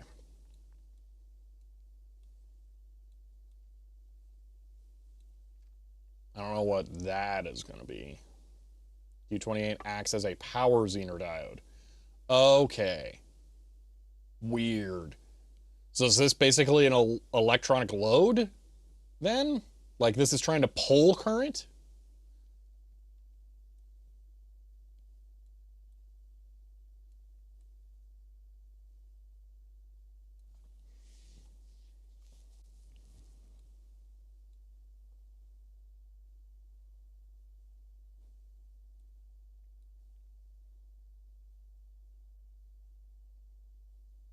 So Ben, exactly what are you wanting to measure on this?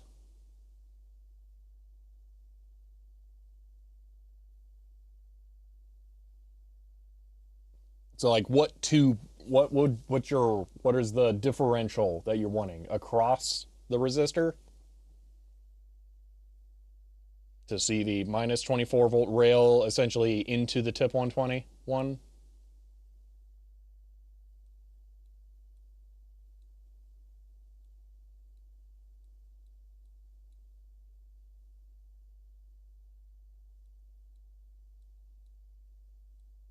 Dude, I'm so excited about the portable oscilloscopes. Like, I want to measure this with a scope, and I can.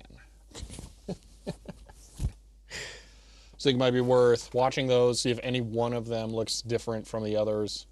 When it fires, more voltage, more current, unhappy solenoid. All right.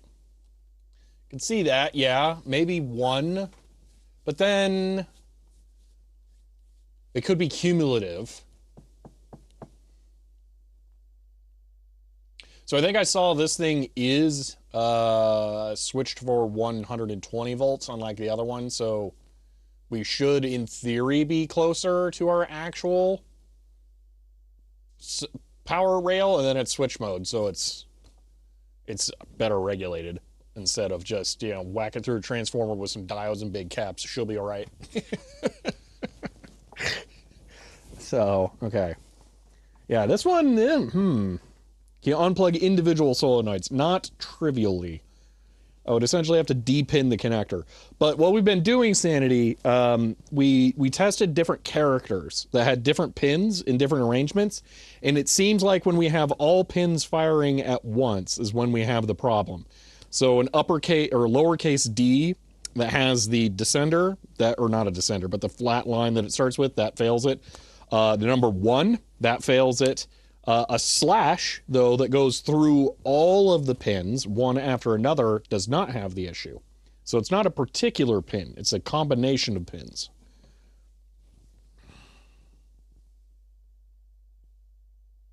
What's Note 5.2 all about? I don't know. And it being a combination of pins does make me think total sag.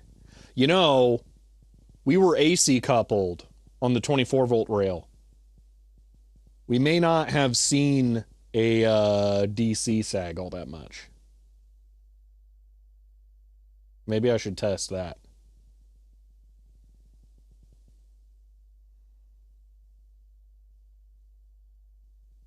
It does seem like we have two problems still, though, and they may be related or not.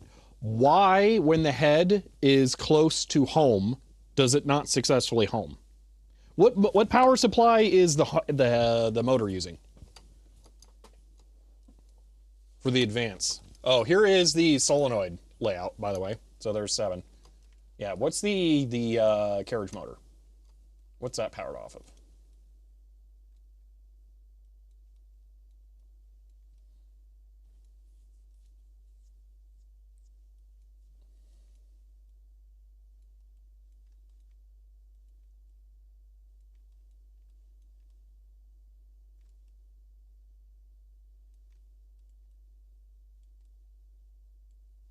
Page 46 for carriage motor. It's 45, 46, okay. Yeah, motor, okay. So we have our slow blow 2.5 inch fuse going to carriage, okay. Down here we have ground, maybe. Whatever that is there. We got minus 24 here, positive 24 there. So it uses the solenoid voltage, so positive and minus 24. So if, yeah, okay, yeah, and push-pull. So, okay. No, so we just did that test. That does not cause it to crash. But here's the thing. I think we're drilling down into this being a 24-volt power supply problem, because the motor, when it smacks into the end while it's trying to count steps, it can cause the rail to sag. And all 7 pins firing at once, yeah, no problem on missing that. Firing all 7 pins at once also causes it to sag. I'm speculating. So they're fed off of the same thing. I suspect if we disconnected the motor, if we could, I don't think we can. If we could disconnect the motor and try and fire the pins, it might be able to fire all 7 pins if it wasn't also simultaneously driving the motor. Although I guess in theory it should fire pins and then move the motor, because you probably don't want to like scrape the pins. But there might be kind of wonky with the current timings. I don't know. Showing a connector or pull the fuse. Yeah, but we can't do that because it uses the encoder to check a bunch of stuff, and the logic will just go no.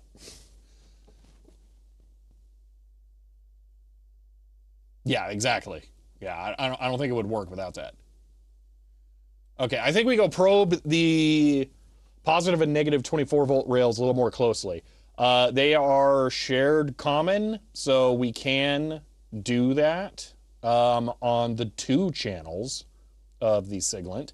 So we'll go to the common one in the center, and then we'll probe both.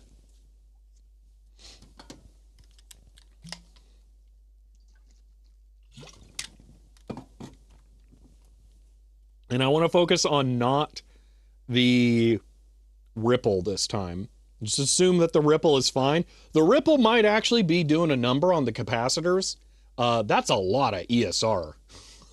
Like, they better be some really top-notch caps if they're having to deal with 4 volts of ripple. So I'm not thrilled about that. That could actually...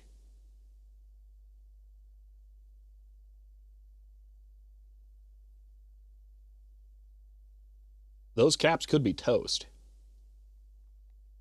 If those caps that have to endure that level of ripple are bad, then there wouldn't be as much overhead for high pin power. And maybe those caps are bad.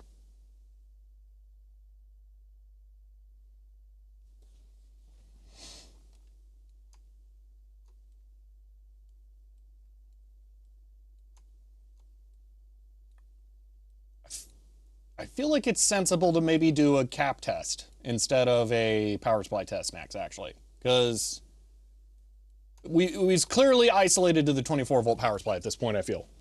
Motor can trip it, and the solenoids can trip it. They're both powered off of the 24-volt / negative 24-volt power supply. Caps of the DNS of electronics, yeah. So I see plenty of ripple on unregulated rails, but it was a lot of ripple. Yeah. Yeah, we're talking 20%-ish of the rail, maybe like 18 to 17% of the total rail. That's a lot of ripple.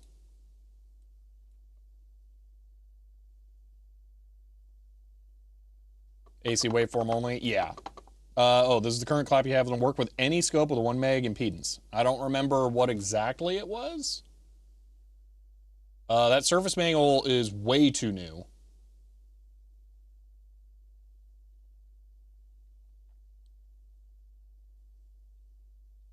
Yeah, that probe's probably from like the 60s or 70s. Although that does look a lot like it. I don't know. If you want to go back through the VOD and look at the model number to match it, you can. I don't want to put any more time into that right now, though, because that's not going to assist us today. Because, yeah, I don't want to mess with it. I don't remember what the model number was. I did flip it all over so you could see, though, in the video. What am I looking for? Power supply.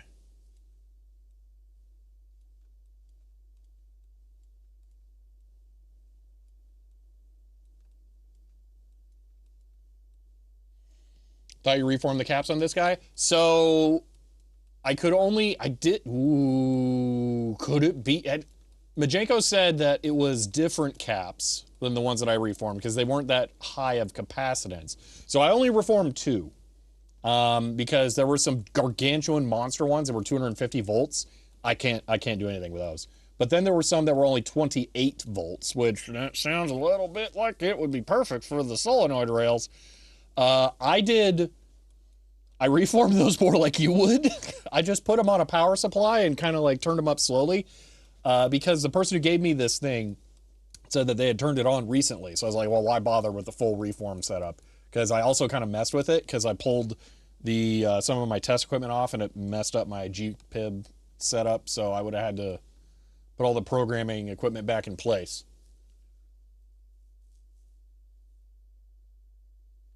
Where's the power supply? You're looking at the wrong schematic? Okay. I could totally see it being those 2 caps that I put in, though. Or I did reform. And I did not test them well. Because all I did was just put power to them. They didn't seem like they pulled any current, though. So, I'm not sure. We might have to pull those off and take a closer look at them. And if they are bad, I don't want to blame the person who gave this to me. Because most people just wouldn't think of this kind of stuff. But this might be an example of why reforming caps is beneficial because they were big caps. Yeah, at that point, wasn't the motor fuse blown? So, Philip, this is where this gets to be annoying. So, what I have here is a DECWriter 3. Off to the side is the DECWriter 2. I have 2 different examples now.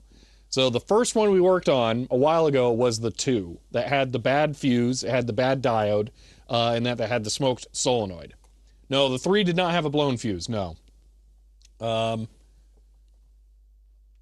So this one, we had bad capacitors. I can't get over there and push the focus button. We had bad capacitors on the power supply board that I pulled. Little underspec. I would think maybe, but also if they were on the 24 volt rail, then that would be extra bad. I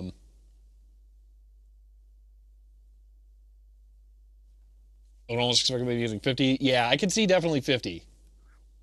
So I think we just need to find this power supply schematic. LA120 power supply. Okay. So that's not 24. That's a numpad. That's also not 24. Where's the 24 volt rail? 24 volt DC comes into here. Oh my gosh, the 12 volt rail is a 7812. That's a 7912 for the negative 12 volt rail. It must not use a lot of 12 volts. Okay. Look at the back. Right at the back of the print set. Print set.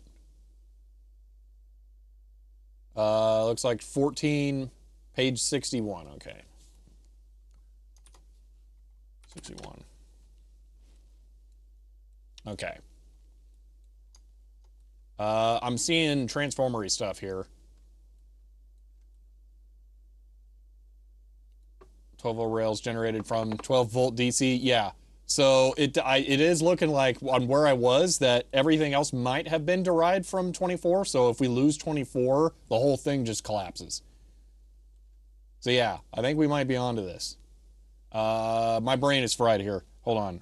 Looks like 14 millifarad, which is what they were, 28 volt caps across 24 volt rails. Okay, 24. Yeah, that's it. Yep. So it's the big caps that I reformed. Those are the ones that are the main ones. Okay, let's pull those and test them.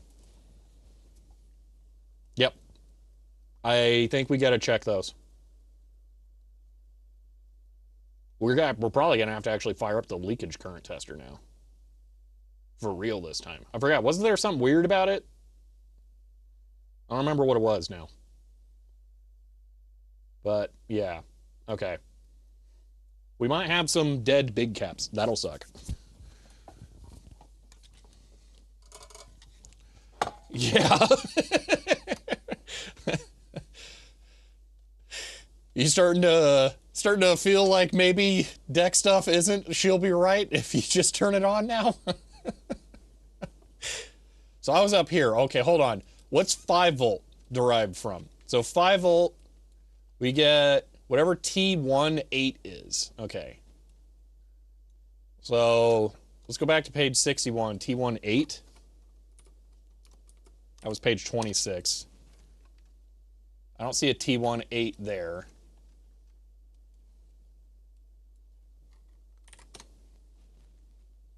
So I have no idea what that is. So I don't know what that's derived from, but it's not looking great. So separate windings on the main PSU. So it's on the transformer, and then we have a single. Is that like a, yeah, we got a regulator thing here. Okay. So then there's probably a big cap somewhere over here. 190. 25 microfarad. No, I mean, that's not small. Okay.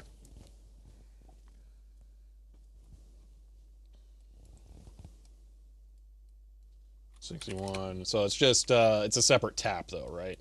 It's below the 24 volt rails.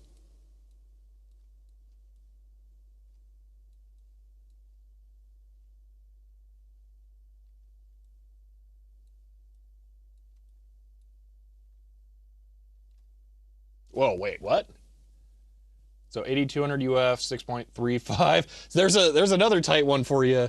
Usaki, a 6.3 volt cap on the 5 volt rail. Power supply coming from the transformer. That's pretty rough.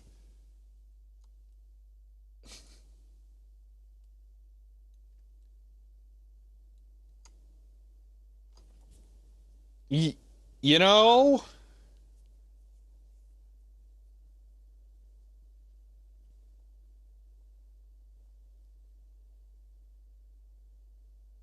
I wonder if we're seeing the full magnetic field collapse on the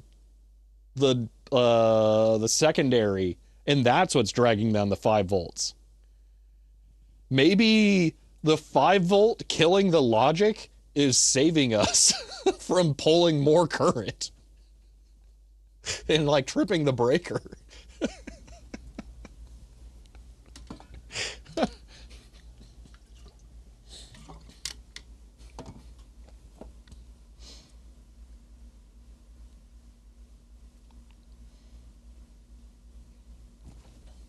Yeah, all right, let's go pull the caps, see what shape they're in. Oh, that's unfortunate. Yeah, I think we're yeah.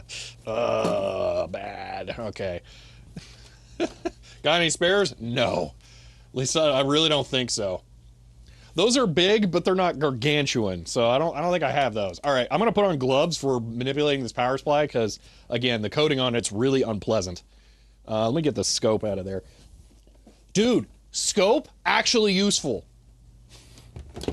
Seeing the waveforms collapse and the ripple on the rails, that was awesome. I don't think I would have wanted to measure the negative 24 volt rail with a wall powered scope. So I am extremely happy. Are you glad you waited now? Very glad.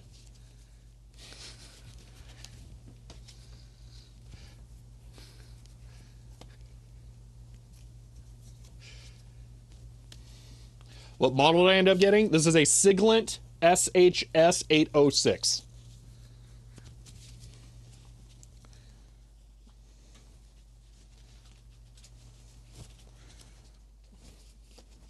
All right, now this is cadmium plated. This has nothing to do with the cadmium plating. It's that it's actually just unpleasant to touch. It's just the surface texture is very rough.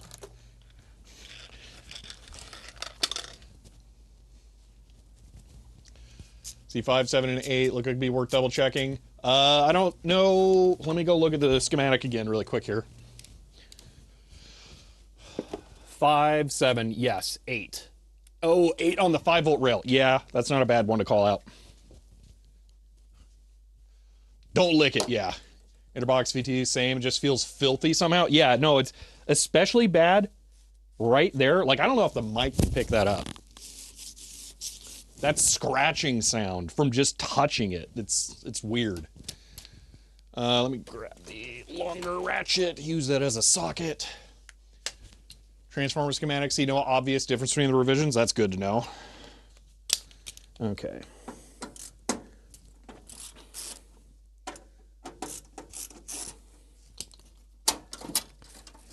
I hate the way this power supply mounts. It's awful. It's so stupid. Okay.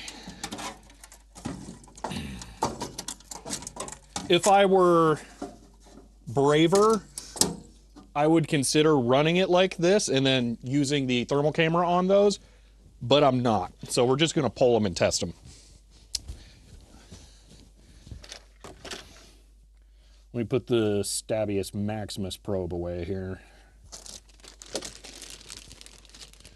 I don't know why deck coated in metal feels like handling sandpaper. Yeah, really.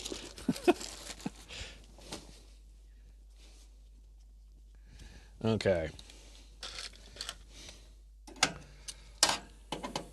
I'm not excited about buying capacitors, but I'm excited about possibly having diagnosed this.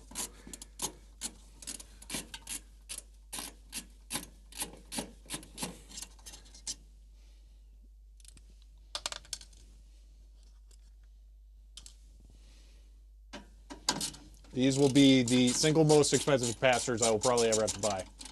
Can it be worse than the PCB oil bath I took a few weeks ago, though? No, I would not trade. No. I would rather have all the reefas in the office blow than deal with that.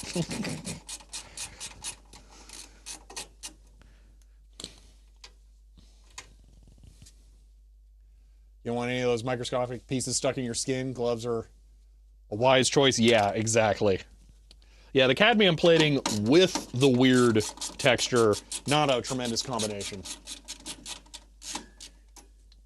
Single-handedly keeping aluminum electrolytic capacitor section on DigiKey alive. On that, Usagi, you might get a kick out of this. So I have a new rule. Whenever I buy capacitors, I have to buy either a minimum of $5 worth or a minimum of $5 or 10 capacitors. So I'm now at the point where anytime I'm ordering capacitors, I can get like up to 60 of them at once. Because to meet my $5 minimum, it has made my orders very expensive, but I'm getting a little nervous that aluminum electrolytics are going to be hard to come by, so I'm stockpiling, and I'm building up my wall of capacitors so that I just have some on hand.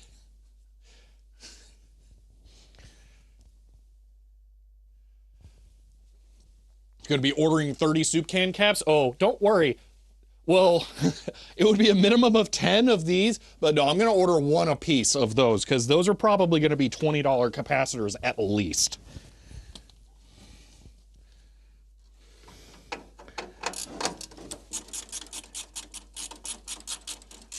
The caps age when they're not used. Yes, that's why we have to reform them. However, those are all relatively small capacitors, so I'm not as concerned about that.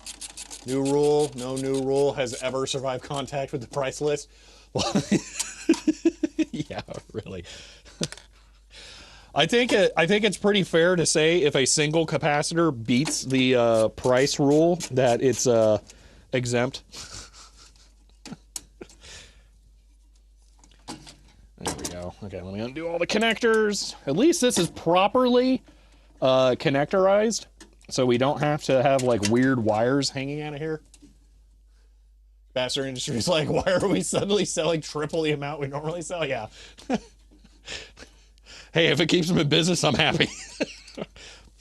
I'm seeing too many things now that I'm ordering caps for, and it says obsolete, no longer stocked. There's like 30 left. I'm like, this is not good. Oh gosh, that's nothing. That's a stupid tray not mounting well. There we go. Okay. Pokey. This week someone wanted 24 LEDs, ordered 25 because that was cheaper. Yeah. Capacitor a tariff thing? No, it's no one uses electrolytic capacitors for modern electronics thing. So they're not going to make them for long. All right, I don't need gloves for this. We're done with that stupid cadmium plate. The only difference PCB revisions, component layout and the PCB actual schematics are the same. Why change? No idea. Yeah, who knows. Maybe they fired the guy who'd laid out the other board, and then they wanted to never have to deal with him again, so they just relayed it out. ATX mod it, cheaper new caps. Well, when ATX power supplies start outputting 24 volts, I'll do that.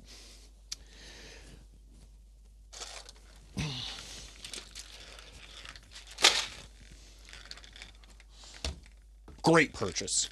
So happy with that thing. Modern SPSs are too good now? Yeah. Oh, I just lost a screw. Whoops. Anyone see where that bounced? I forgot it was in there. There it is. And I was going to move it. Ordering shift registers. This is one. Use a lot of shift registers. Happen to notice could buy 14 more and spend less. Yeah. So spend an hour writing a script to automate that process. So DigiKey just like does that. When you go to check out, they're like, hey, you just do this, you could save money. Electrolytics becoming spinning rust hard drives capacitors? Yes. All right. Let's yoink these. See what the bad news is. And then we'll look for C8 in a little bit, but I want to check these first.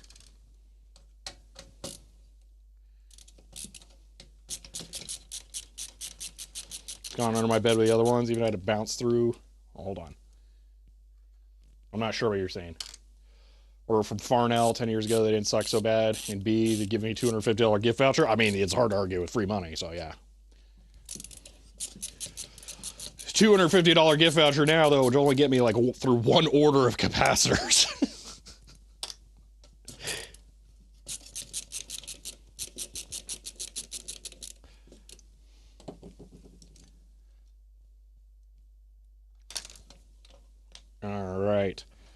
So they're not visibly bad in any way, but let's see. Let's get a good DMM for a resistance measurement here.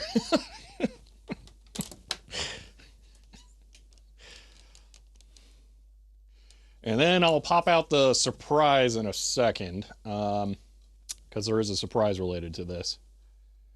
Okay. So just straight resistance, which is that already. Okay, don't you want an LCR meter? No ESR? Oh my gosh, hold on, geez. I mean, the ESR meter I have is really bad at this high level. Okay, so 50 mega ohms, isn't that, like, acceptable? So maybe it's not leakage. But we'll measure ESR in a second. Ooh, wait a minute. That one's not as happy, although it's working on it. It's probably still just charging. I mean, it is a bajillion farads, you know. Discharge them before measuring. Well, we're good now. It didn't measure negative, so that's something. Any chance I can take a closer look at the PCB to determine the revision? There you go. While I go get the LCR meter everyone wants so badly.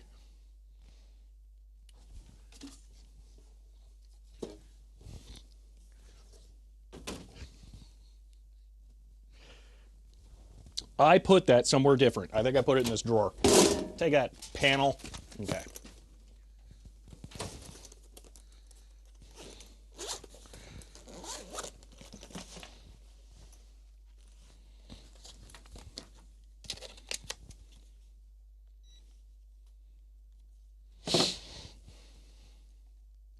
Panasonic insists they aren't going to discontinue through-hole electrolytics. That would be nice.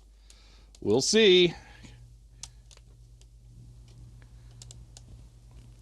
All right. Negative. Positive. These ones are not tremendously easy to connect to. CS, okay. 1 kilohertz, well, that's probably not an appropriate frequency. Let's try 100 hertz. Wait a minute, this is not looking great here.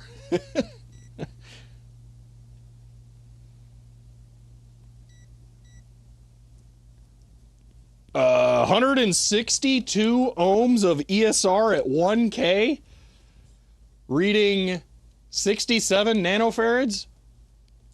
So are these just hollow now? Are they just just vaporized inside? So I was talking to one. Echo, echo, echo. About 100 hertz. Pretty much the same. Oh, 157 kilo ohms ESR.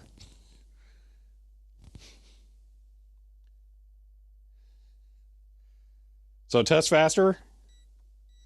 I did the wrong button. Hold on.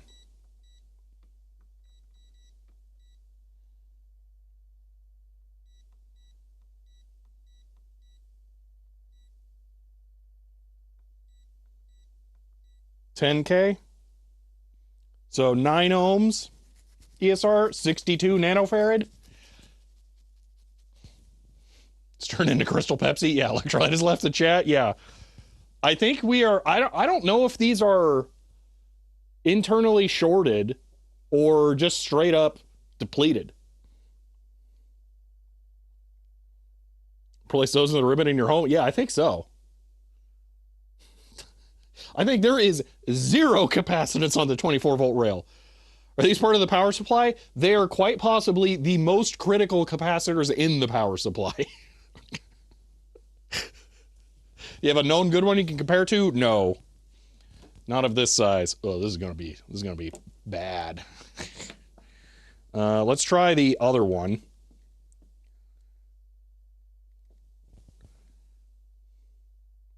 $75 nanofarad. Oh my gosh.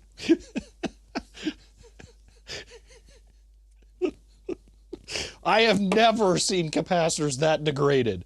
What's the rated capacitance? Only 14,000 millifarads.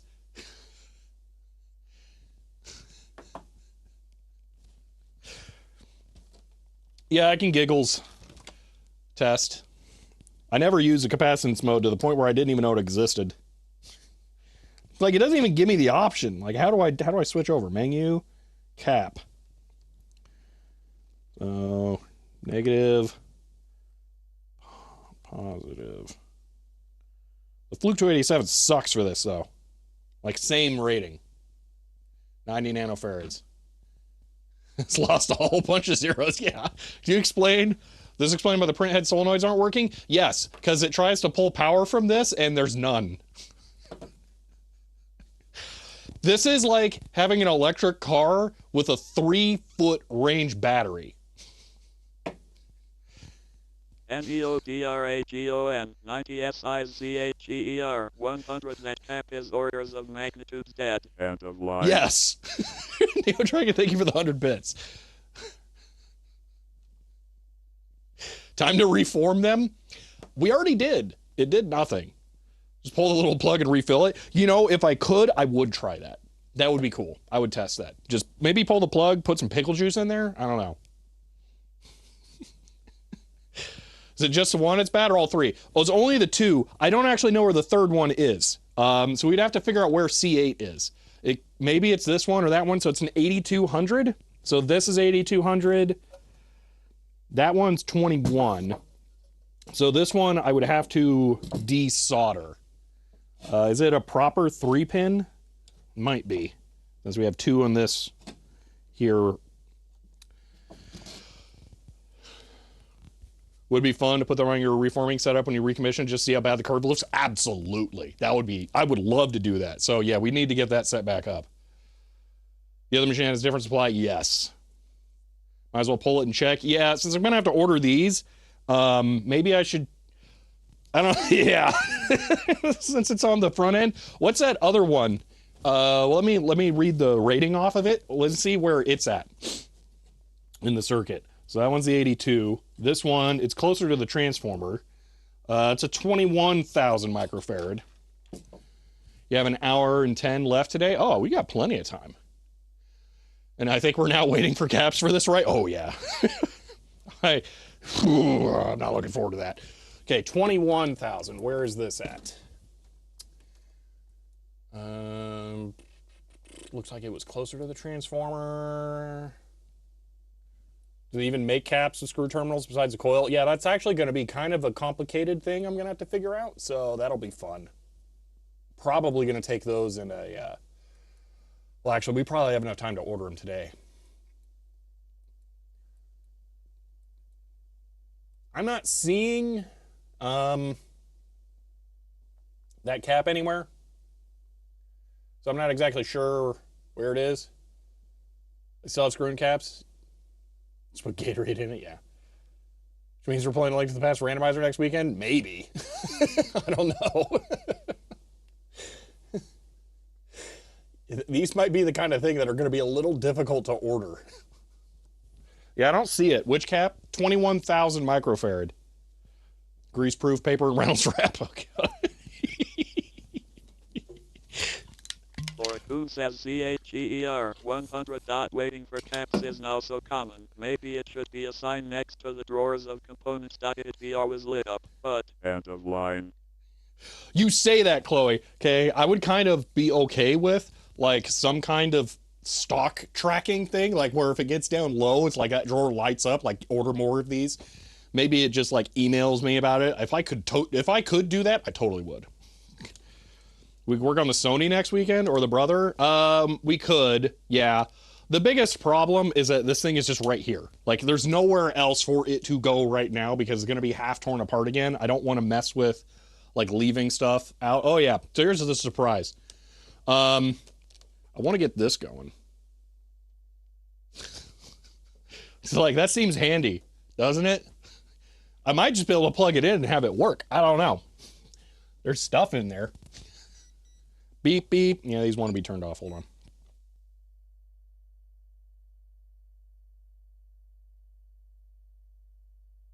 How bad it's going to be. I'm scared. Tech equipment looks tube era. I think it's just after. Or just, yeah, just after.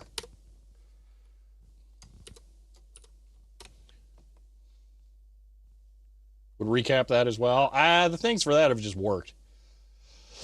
Oh my God! The first one is $84 in your search? I want to cry.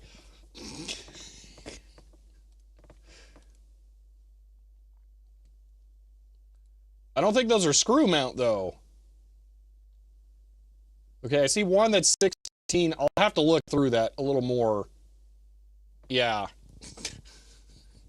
Put an LCD monitor behind your drawers, light them up. Well, that would require me to track which ones have what in them. Time to rebuild new caps for the cheaper ones in parallel? Yeah, no kidding. Oh, man. All right, so we'll probably look at this at some point because I think this will be helpful. Oh, it's got some tags on it. Let me see if there's any. Needs a new meter. Never mind. Why does it need a new meter? The needle bounces. That's probably not a good sign. Good news. I probably paid next to nothing for that in the grand scheme of things. Well, screw mount cap's only 156. Okay, I'm looking at your cap there.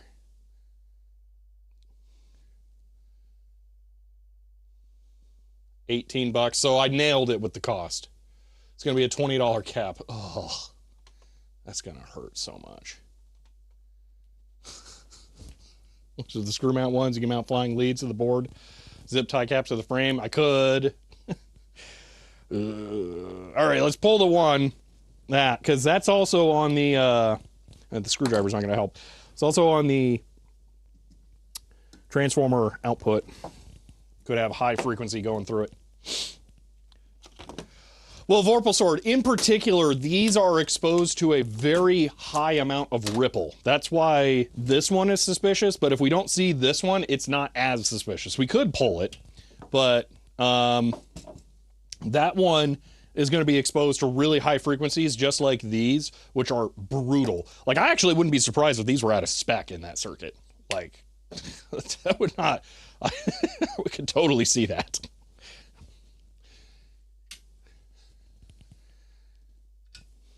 See, it is a large silver one near where those came. Yeah, I got that. It's right here. So I got that by the 82,000 microfarad. They have started at $64. From where? Minimum quantity of 9. Should we just recap the entire board? Are you hearing these prices? No. If I said 8,200. Yeah, 8,200.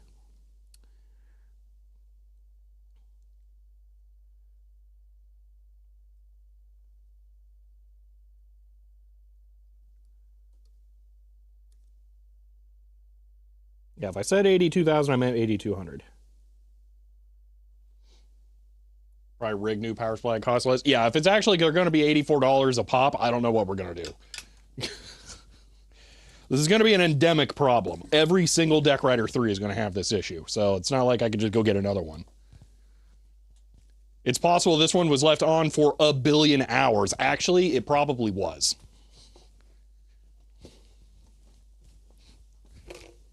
I've been meaning to make this post as a joke on Mastodon and then forgetting. Because I love doing that with stupid jokes. My air conditioning just kicked on. Like air conditioning.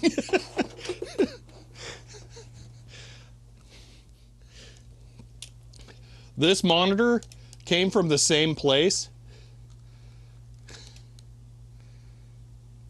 Why it's like 50 out? Because it's 70s in here. Anyway, this monitor came from the same place. And the burn-in is so bad on that I'm pretty sure it was actually a ploy to use less power by having the same image be burned into the screen so badly that they don't even need to turn the monitor on anymore. They can just leave it off and still see the same thing.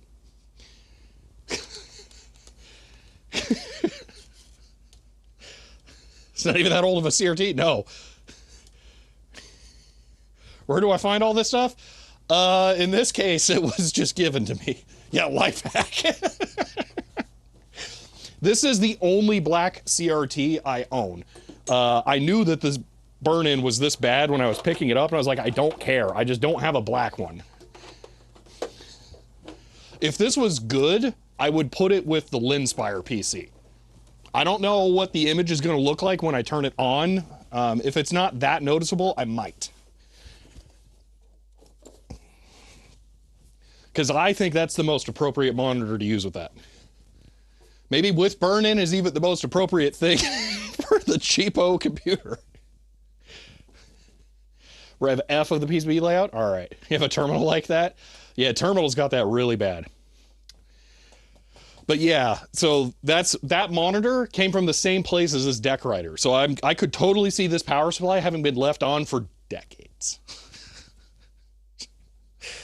That could be why. I'm lucky all the segments on the little bubble LED display are working. All right, let's figure out how to get this off.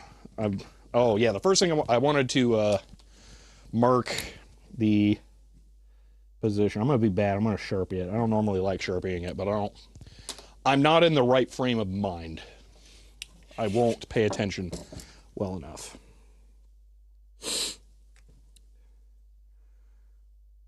Come on.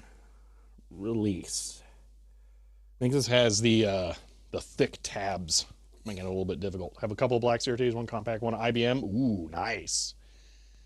21-inch Trinitron. Those are just the ones, man. That's the stuff.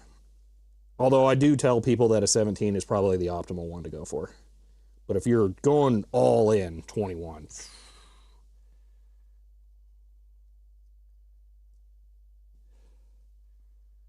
Thing does not want to move.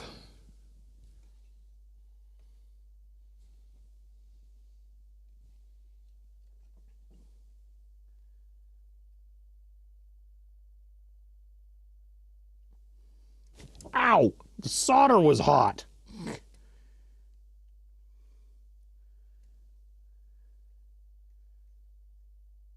Pretty sure these legs aren't bent over. I think they're big old tabs. I don't know why it's not releasing all. Maybe I should just get the vacuum gun in here. Available locally, wasn't specifically seeking it out. Yeah, I would pick that up. For a reasonable price, yeah, that'd come home.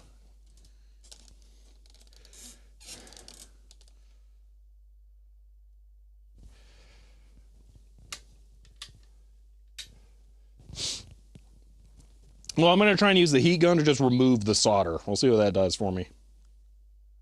Sometimes that's the play.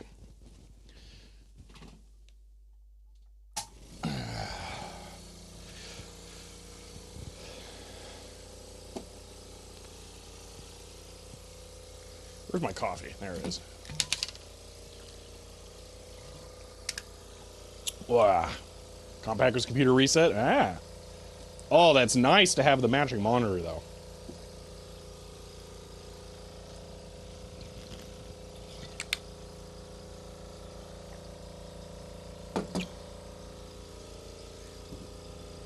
It's 1 p.m. and I still have coffee. So, this is a vacuum insulated water bottle. This actually came from Fry's Electronics. And it keeps the coffee so hot that I can't just chug it. Also, it holds a liter of coffee. So it's a lot of coffee to get through.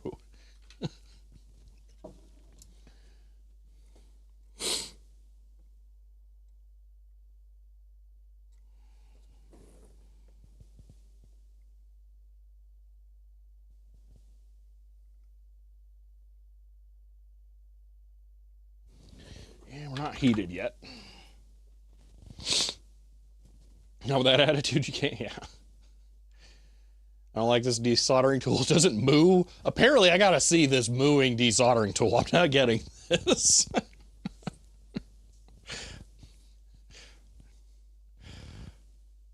Oh, when I'm updating the stream code to add the points feature, I want to add a command that mods can run that starts a raid. Because I didn't know mods couldn't start a raid. That's kind of lame. So I want to add a mod raid command. You've already had a liter of Rockstar. I can't even imagine. I just hate that stuff, though, so that's a different problem. Okay, you ready to melt solder? There we go.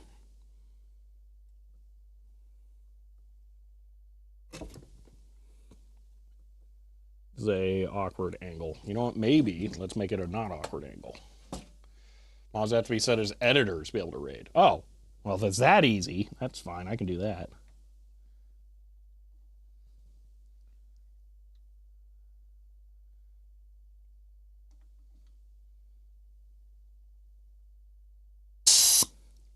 Will be funny to have Majenko rate himself or something like that, though. Better hope I can't find a Red Bull bag in box clone. Bag in box. I'm just thinking. Go get it. Oh, okay, got it. Yeah, get it on tap. Gosh.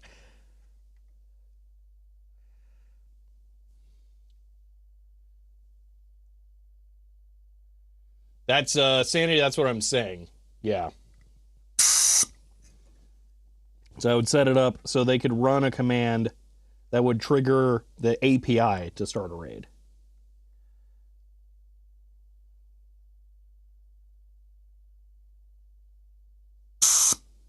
I'm not sure if this is a third leg that's supporting this. I think it is, though.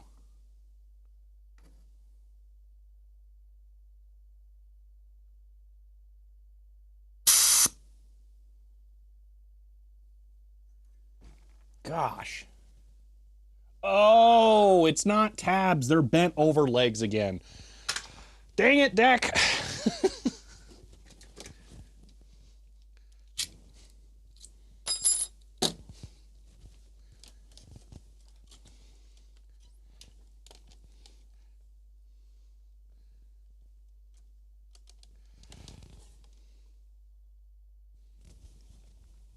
So I thought it was the chunky tabs that you get on big caps, but no, it's just more leg ones that are folded over.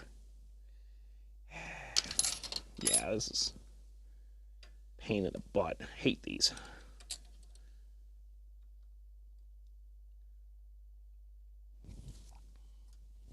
Well, now that I know this, let me switch to the iron. Replace all the low value caps, see if that fixes the issue. Well, we're gonna have to replace those giant ones. These are completely screwed. It's not even close. So these have to go.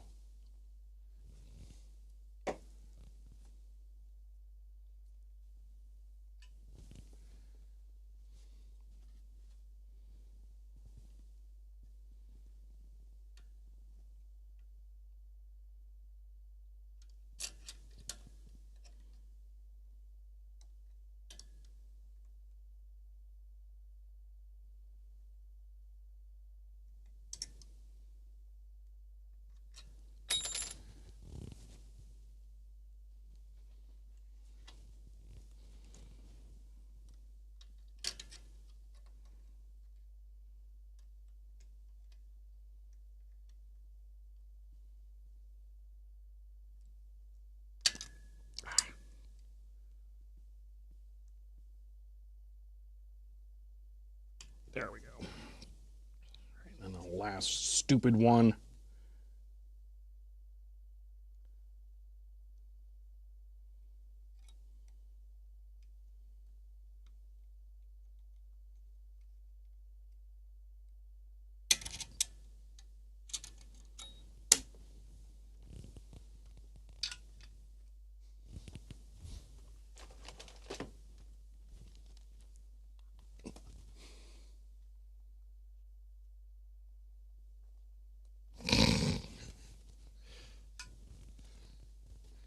See, it has 3 pins, yes. This is the 3rd pin.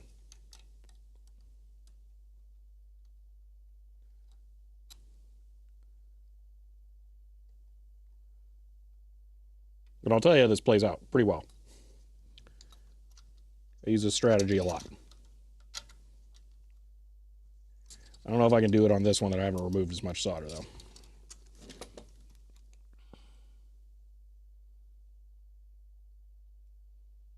Just trying to bend this one up enough that I can get the desoldering iron around it, pull the rest of the solder out and reshape it, but I don't think it's going to happen. Yeah. Back to the desoldering iron. Stupid switch.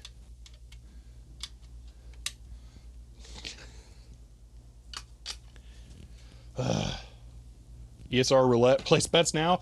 I don't know on this one. I don't know what the frequency is going to be on it, or how bad this cap will have taken a hit. So I think these were Mallory. Yeah.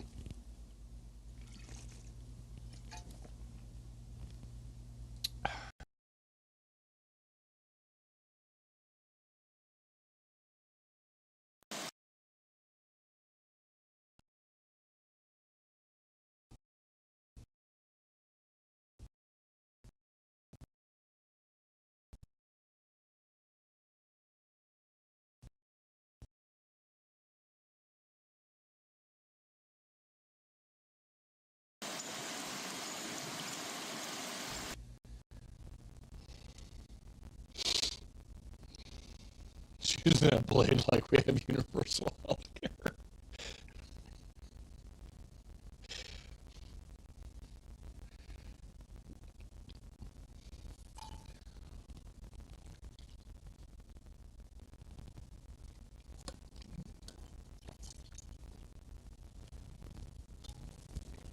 There, coffee go bye-bye. Okay. Let's try and clear this out.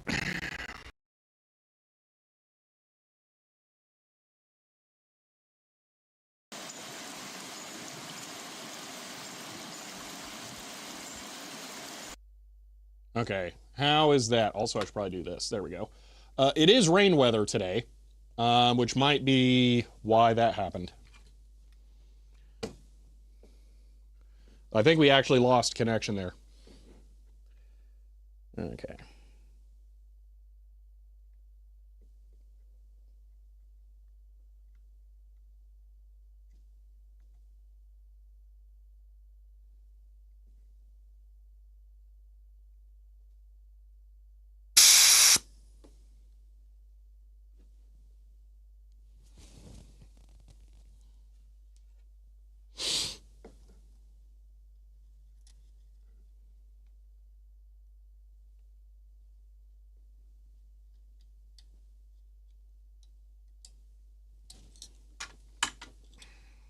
I have a black line on my screen. Oh well. I don't know. I don't know. Okay. I was gonna say I can't imagine how that would happen.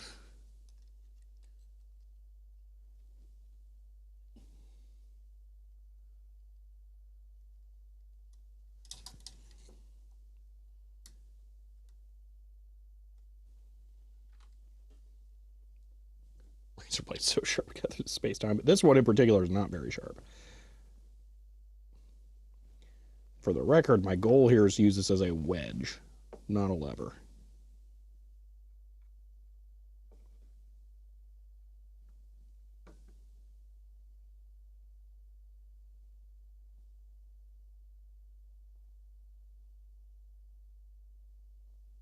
I'm gonna have to add more solder.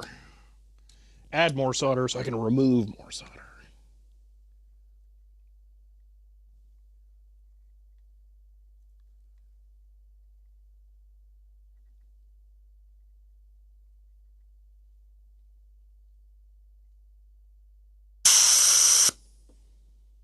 Oh, that was good. Okay.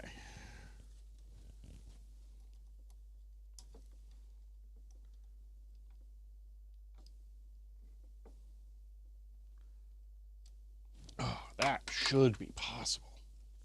Small line in lower right quadrant. I give up. I don't know. I have no idea why.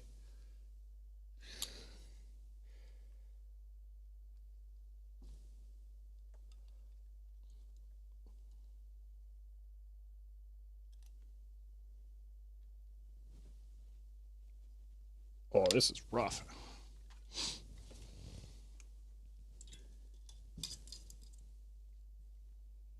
I'm not going to worry about it right now. I'm kind of preoccupied here.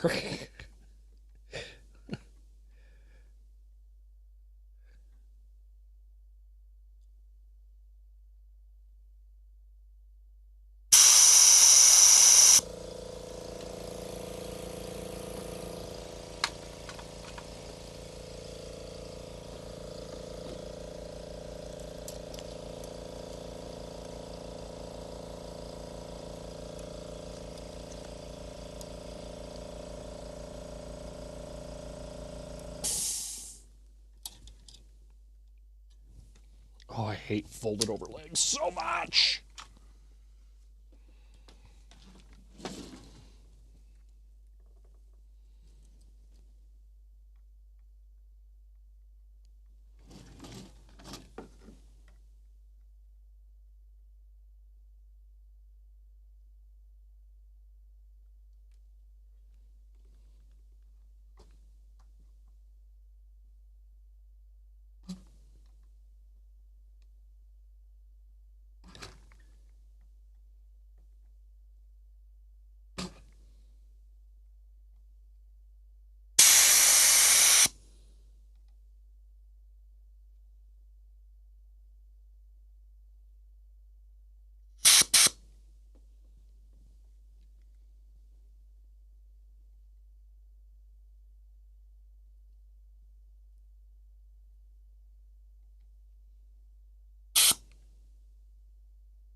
God, jeez.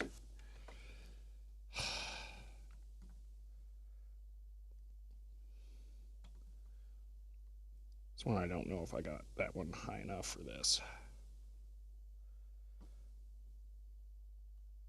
Barely.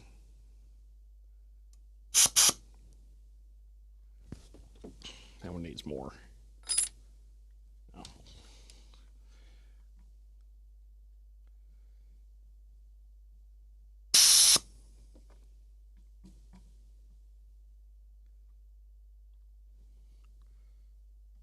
Okay. Ugh.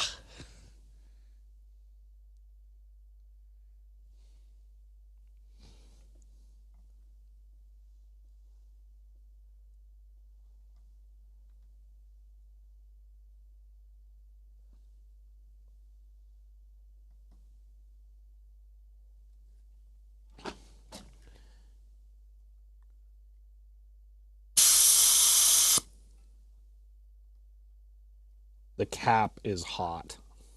It's taken so much time to try and get these stupid legs desoldered. There's heat up in the capacitor now.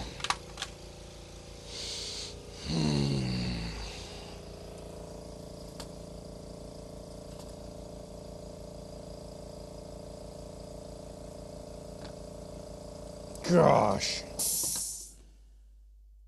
Oh, well, I'm replacing that one.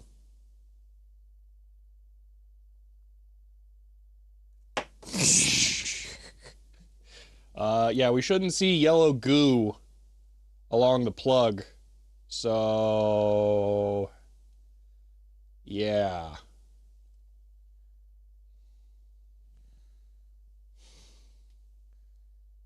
Well, it's not that hot. I mean, I can hold it. I can just feel the heat. I assume those two terminals are the same since they were, shorted. All right, here we go. This is one I would expect to measure, poorly.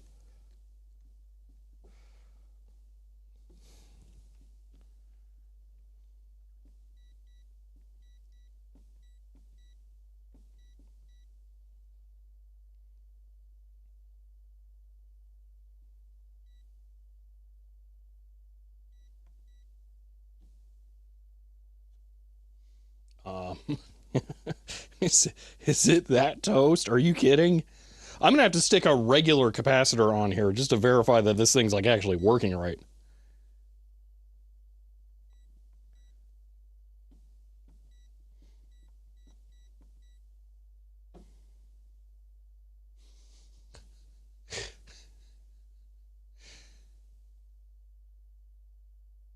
Scale of room temp, easily.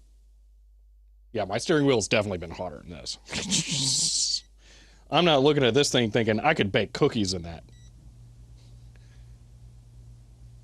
Appears to be a metal cylinder with 3 legs. Yeah. All right, let's try a different cap just to be sure. So this is the one that I tried to measure earlier with the, what'd you call it, 15,000 microfarad, 25 volt. In theory, this is actually pretty similar to these ones. I don't know why this one's so big and this one isn't. But let's put this on here. This is the one we tried to measure and couldn't with the Siglant.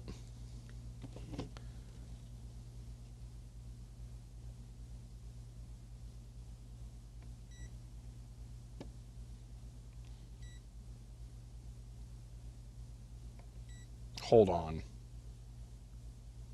Why is this not reading?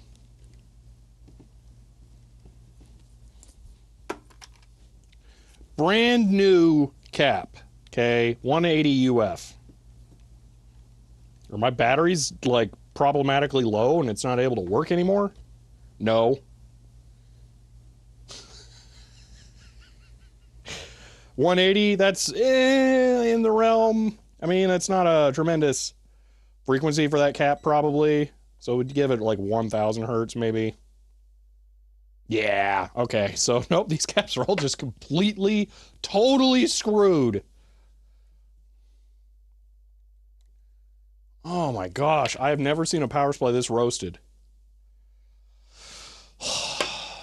Let's ask the dangerous question. Well, first off, let me make sure these are discharged, because I don't think these will be.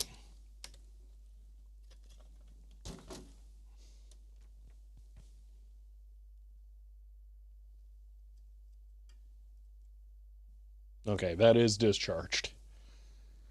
Oh, gosh. If I have to replace these, I might... Oh, no. Are we doing a full recap on this power supply at this point? Like...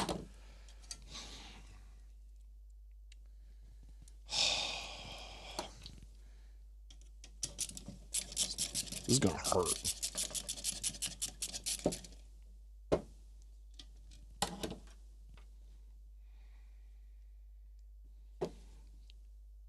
$1,600 microfarads, but 250 volts, which is like really rough.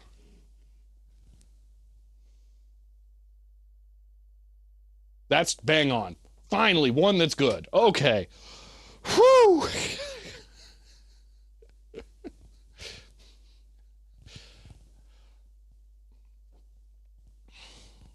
$1,600.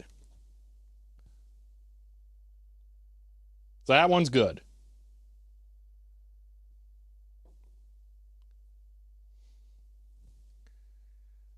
But yeah, that one totally fine. Totally fine. Not a problem. Oh. That would have been bad.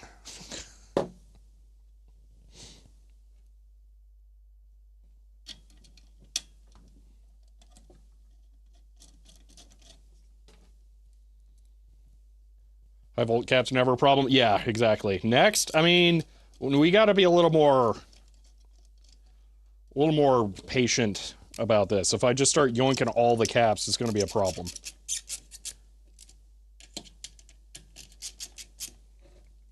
I don't know though, man. Oh my gosh. Okay, so this thing is totally screwed. Like just completely 100% roasted. I mean, there's not that many left actually. It's this and then these. Realistically, that's not that bad. Okay, so we order one of these, replace these. Whatever that thing is, I don't know. Is that an inductor? I think that's an inductor. Okay. Yeah.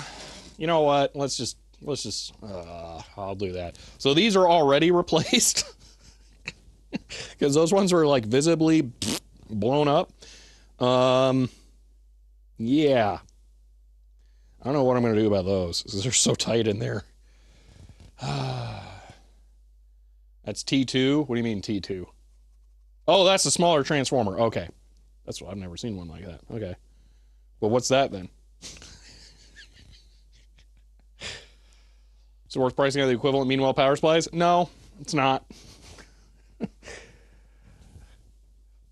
I need plus 24 minus 24 plus 12 minus 12 plus 5. I need 5 different rails, and some of those are not going to be easy to get. Additionally, Meanwell power supplies have a 50% tariff right now. Guess how I know? So almost certainly it's not going to matter. Although you're just massive inductor. Okay, that makes more sense.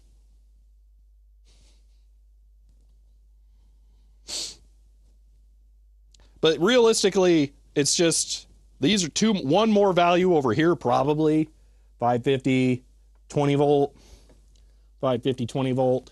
And then whatever this is. So, and that's probably going to be the exact same mount as the other one. Yeah, so I'll just take this. Yeah, it's taller, but whatever. Same diameter.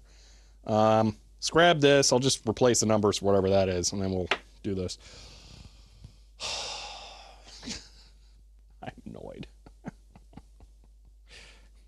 Oh, 100% Vorpal Sword. I will probably bump up the ratings on all of them that are on the transformer output. Terrorist why DDR5 is stupid expensive right now? No, DDR5 was stupid expensive when it came out. DDR5 was always expensive, and then they, I don't know, decided to make it more expensive. Like, go watch an LTT video from, like, the launch days and have them talk about how DDR5 costs, like, twice as much per capacity as DDR4.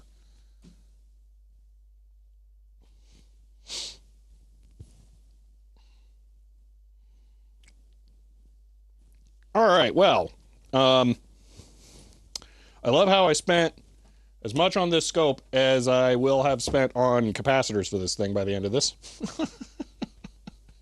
Yeah, it's way worse right now. I don't know. I'm not buying a new computer. I saw what was happening after November that would start in January, and I said, I'm going to max out the RAM and NVMe storage on my laptop, and I'm going to cruise for the next 4 years. So, you know, I said as much in Discord as well. Is it possible your meter cannot read that cap's a high value? We just read this one. That one was good.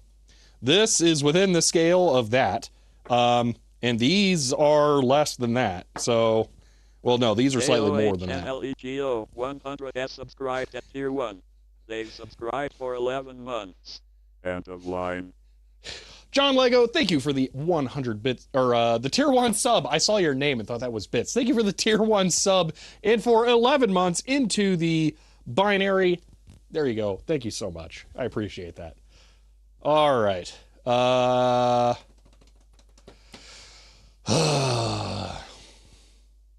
it used. Solder wasn't my decision. So I spec'd out laptop based on the things that I can't change. VRAM. So my laptop has 16 gigs of VRAM. And then the ability to add 2 SSDs. It's one of those dumb gaming laptops that came in like RAID 0. So yeah. We're not pulling your remaining caps to check them. There's 1, 2. That's it. They're just gonna get replaced at this point. It's not, there are not that many electrolytic caps left on here. The little tiny baby ones, but those are nothing. They're probably even values I already have. So are those 6.8 UFs? That's a 100 volt 1 UF. Yeah, that's nothing. I'll just throw those in the order if I don't have them already. Axial's a little harder, but yeah, there are not a lot of electrolytic capacitors on here. So, Digital Ice Age, HP Z820 that I have still rocks pretty hard. So, I don't blame you at all. For the longest time, I would say buying 10-year-old enterprise hardware is the same thing as buying contemporary computer hardware because they were just that overdone. So, yeah. Small caps in parallel might make more sense economically. Ugh. Maybe, but it's not worth it. It would have to be like 1/10 the cost, and it's just not going to be. DDR4, well, that's newer. That's way newer. Yeah. Very least found the problem. We definitely found the problem. We had a bunch of empty tubes in here where there were supposed to be capacitors. But yeah, I'm very satisfied with this for diagnosing that, because again, I would not have been comfortable probing the 24-volt rails with grounded oscilloscope. So, all right. Just trying to decide how I want to handle this, because I am not going to spec out caps right now. That takes longer than 20 minutes. So I think we got like 5, 10, you know, we got a little bit of time to kill. Oh, well, that's right. I'm looking at the clock over there that is now 13 minutes ahead. We got 33 minutes left. It's still really not enough time. I don't want to do that. We have LA Technical Mail. Yes. Information tolerance is the rails. 24 is plus or minus 2 volt. Well, it was at plus or minus, it was at a 4 volt ripple. But the real problem is that these capacitors, I'm not kidding, are not capacitating anymore. They're just straight up not. It would run the same without them in circuit as it does with. Probably same for this one.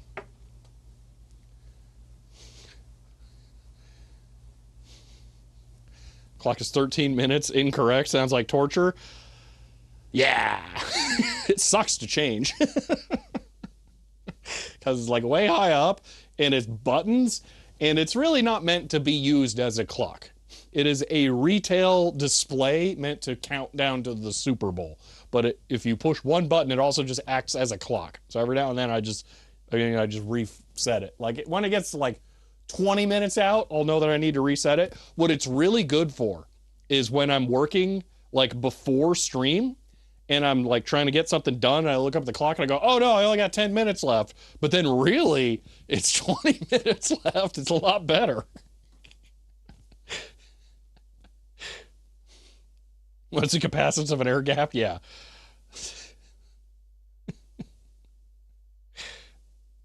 Luckily, chopper transistors haven't bitten the dust. Oh, some of this stuff? Yeah, that would, yeah. There's a lot in here that could go wrong that didn't, thankfully. So, yeah, this was a good day though. I'm happy. As much as it sucks to buy these, yeah, I'm happy with how the process went today. We did a lot of diagnostics and assessing. That was cool. All right, I want to go look these up. Let's look at the expensive ones. Let's see what we're gonna get in there. Get in trouble with for that. This is gonna suck. I don't know what size screw this is, but yeah. Problem determined. Call the people you got the scope from. They might have some cheap caps. No, they won't.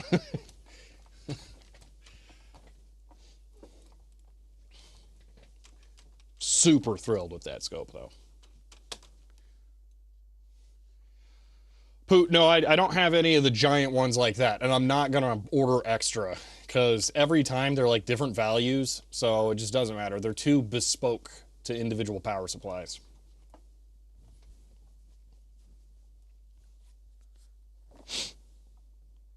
Especially Shanks nearest Goodwill. Yeah.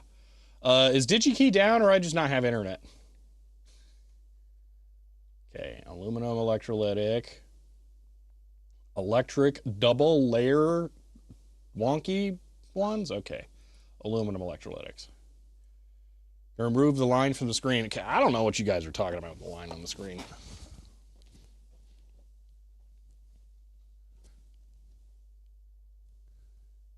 Oh. There you go.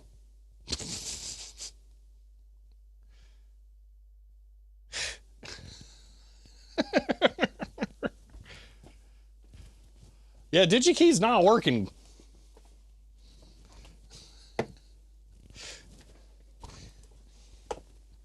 Composite terminal capture? Yeah, it was. What's going on with the flickering gray? DigiKey is doing a CSS animated thing, and you're probably seeing color quantization that is reducing the bit depth, so you're not seeing the gradient change gracefully. Yeah, well, Sanity, it looks like I can't click that if I wanted to. Access to this page has... So that's DigiKey's like AI scrape warning thing. Quick, the Gap guys are becoming raising prices. Yeah. G-Key's working fine for me. I don't know. I couldn't do the search. Okay, so 14,000, 75 volt. It is 14,000 UF, isn't it? Yeah, they got 38 in stock. Oh, that hurts so much.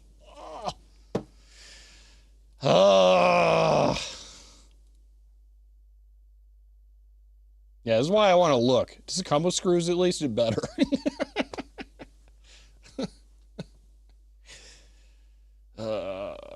Press and hold the button to prove you're not a robot earlier. Yeah, they may not even, I think it may not be showing me that. Let's try this. There we go. Okay. Let's see what we get. Not that I don't trust your source. I'm actually going to go ahead and go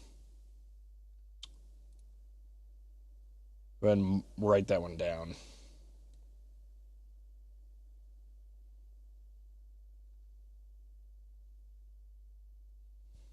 Parts order. Yet again, deck 3. Notes. Yoink. Oh, that was rude. Spacing of the screw terminals fit. I don't know. That's, again, that's why I'm going back and looking. I just want to get a feel. We're not going to spec these out exactly right now. I just want to get an idea of what the cost is going to be. Because, yeah, there's a whole lot of things like that that are going to matter for this. Oh, I'm not excited about this. Like I said, this is the first time I am having to replace true monster caps. Yeah, 14,000 microfarads.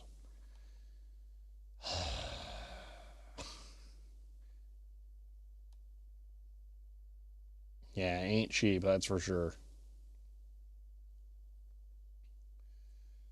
And then this is the other thing. I am going to do a little bit of a range. I'll do 14 to 18. Because clearly the frequency doesn't matter. It's not like they're a charge-discharge.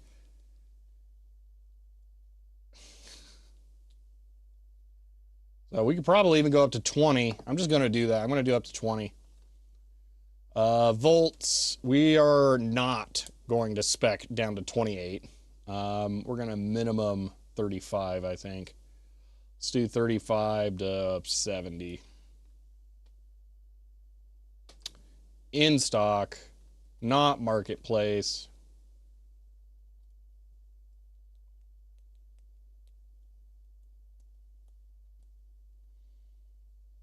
Price, give me the cheap one. Ooh, I'm liking that. $4?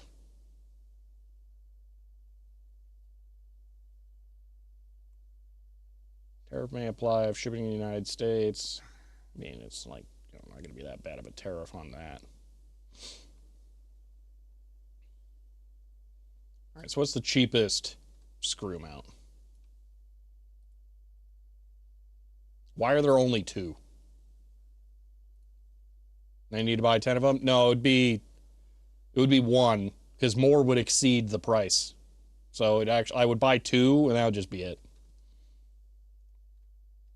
So 15,000 microfarad, 40 volt screw terminal. This might be it. This might work. So 18 volt dollars, that hurts, but no minimum order quantity.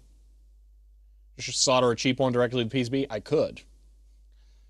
Or I could have it be more original for the low, low price of $30 more.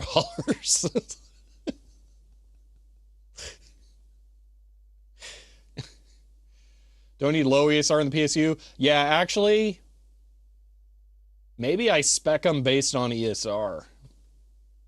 So impedance, I think that's how they rate ESR here right now. Yeah, 17 milliohm. Let's look at that versus, let's look at this one again. What was your ESR on that? Should be low enough.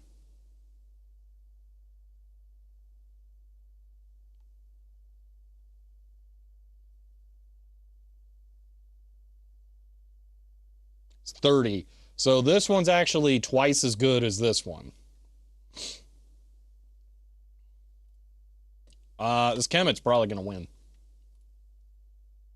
Mod the original cap. Bad cap replacement, screw terminals. I could restuff. You are right. I did that once, though, and it really sucked. I did not enjoy it. I don't know why radio people do it. The only reason I did it the last time was because the capacitor was used as a mechanical component of the device in the HP 7475. That was stupid. Okay. So we got 17. Wait, that's the lowest one. Up to POOT 32. They have given 45 gift subs in the channel. End of line. Oh, 14 is lowest. DZAC, thank you for gifting a sub to Poot. I appreciate that. So yeah, 14. And then, oh wait, that's impedance. Hold on. ESR. Yeah, 17. That's the lowest. That cap just wins. Straight up. That's just the best. Now, what I'm saying, Vorpal Sword, is that the best performing cap I can get for this application is one that just matches, as long as the screw terminals are the same pitch. I said best performing. Says UNI 386. Put this towards the cap fund IMICAT 386. End of line. I appreciate that, I'm a cat. Thank you for the 386 bits. Is it tariffed? It's Kemet. I don't think so. Oh god, that would suck so much.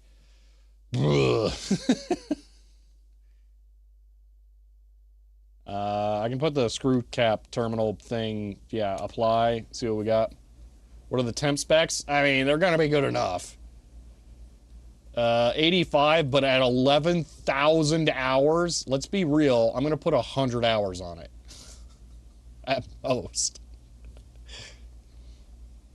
33,075 volt ones here if you want those. They're physically bigger. I haven't looked at any of the dimensions yet. So this is 36 millimeter. Let's see. Let's see how this tracks or pans out for physical size. I'm just gonna, oh, there's digital calipers. One of these days I'm gonna have to actually buy batteries for the Michitoyos.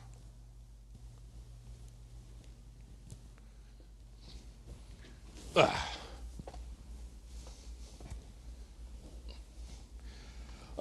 I usually prefer to get 105 rated caps for everything because it just makes them last longer when you're not running them at as high.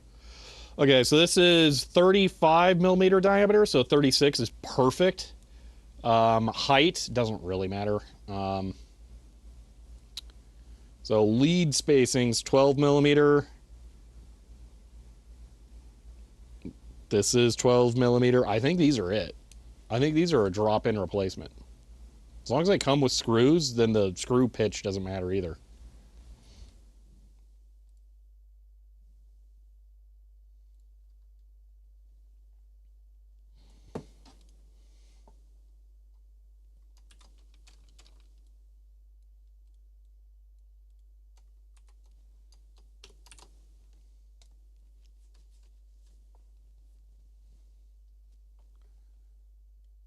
Oh, was it tariffed, though? Let's look at that.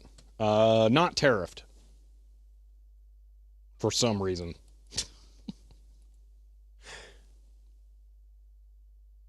Yeah, that just wins. It's all around, that wins.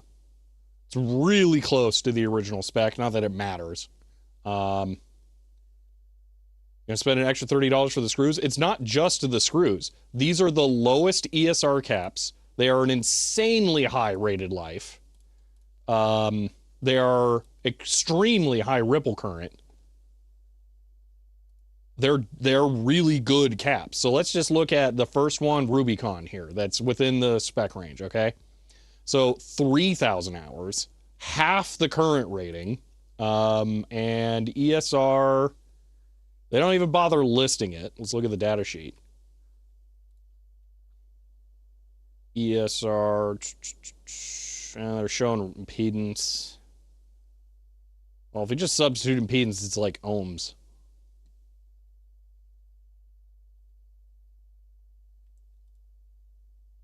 Yeah. Double check data sheet, seen mini data sheet, and did you keep you wrong before? That's fair, but I think this is one of those ones where that like you got to figure it out per the exact model number of your cap or something. Yeah, we got to look through this. So I think I kind of just have to go off of it. So the diameter 36 is 11,000. That tracks.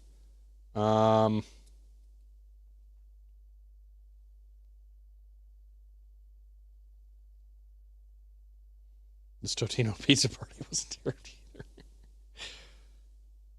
680,000 microfarad capacitor. Oh my gosh.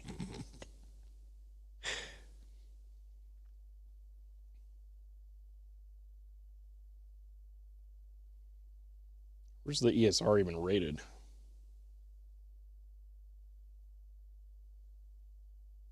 Holy moly. Oh, it's rated individually. Okay. So these were 40 volt. 40 volt. Okay, 40 volt, 15,000. That's here. So max ESR million. Yeah, it's all correct. That all tracks. Yep. Yeah, that's just straight up the best possible capacitor. Price sucks, but it is the best cap. Yeah, that really sucks. That hurts so bad. It's a shame I don't need 10 of them. You literally shave like 25% of the cost.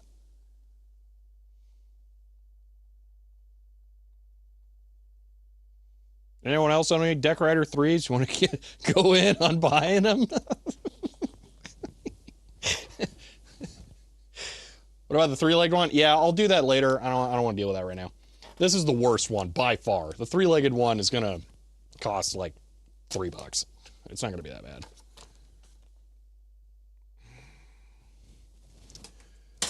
Buy 10, sell the rest off to who?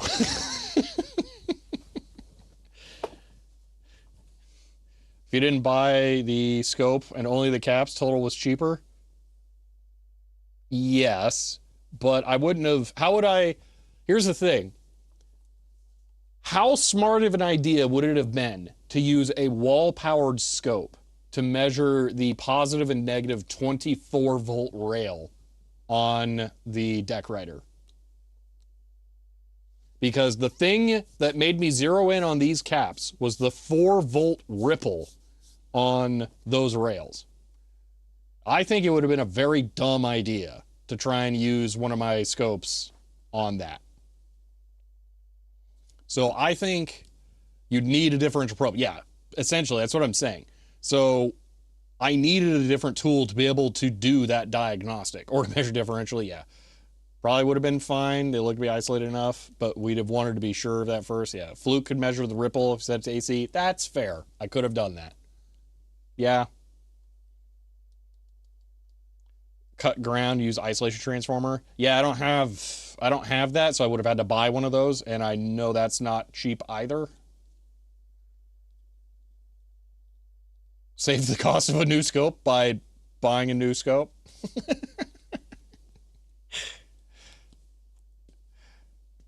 As long as the scope ground is the same, the printer would work. Well, that's kind of what I'm saying, is that that's it's a weird ground. I don't feel bad about buying the scope. I didn't buy it for this test. Like, straight up, I bought it independent of this test. This test just also happened to be an absolutely phenomenal use case, in my opinion. Think an isolation transformer would be a good idea? They're fine. CRTs aren't as spooky as people make them out to be. We all need a battery scope. You need a battery scope. Only work on live equipment with isolation. Jameco has reasonable ones. One of these days I should probably get one, but I think a lot of my need just went out the window with that. Yeah, I'm not going to make a isolation transformer. That is something I would rather just buy, rather than have some kind of weird, hacky setup with mains power. Nah. Especially not in a place where I can't control the breakers.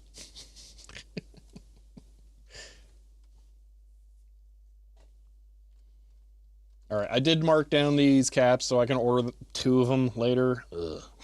Just for kicks, what would it have cost to order the monsters? Get rid of the capacitance. I really wish you could remove multiple of these at once without doing a research. Sucks. Okay, so those were 1,600 microfarads. Not as bad capacitance-wise. So let's do 1,600, 2,200, let's say. And they were 250 volt, though. So 250 to, let's go, 4.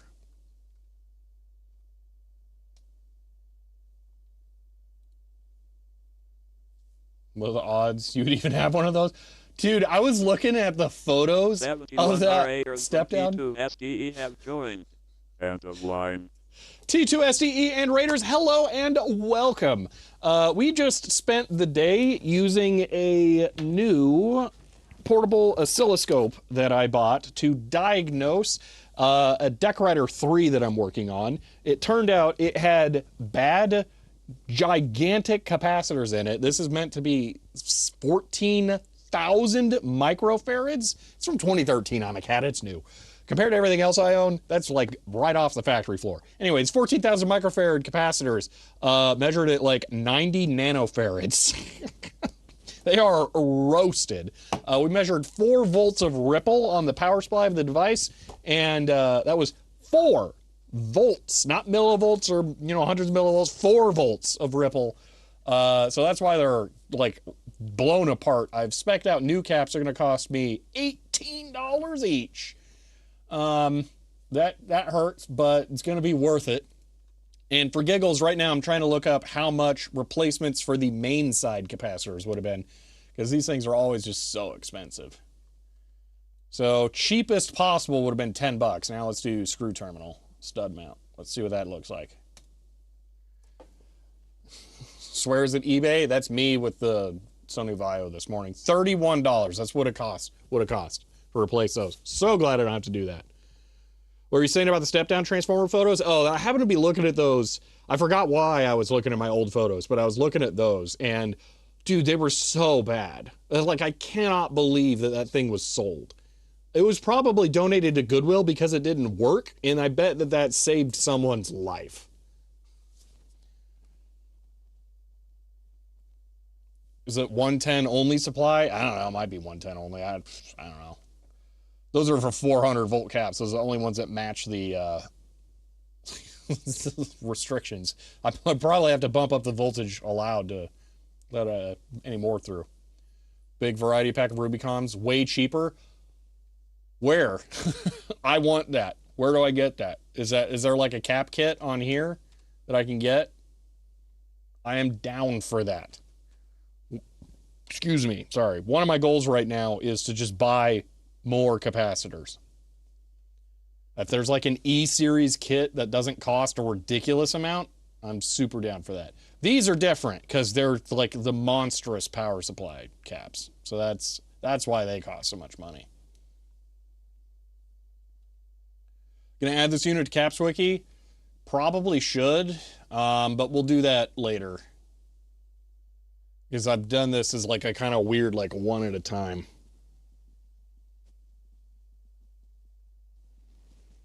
Dragon Sword capacitors. Yeah, trying to kind of, it's like 45 from DigiKey. Yeah, I would totally buy that.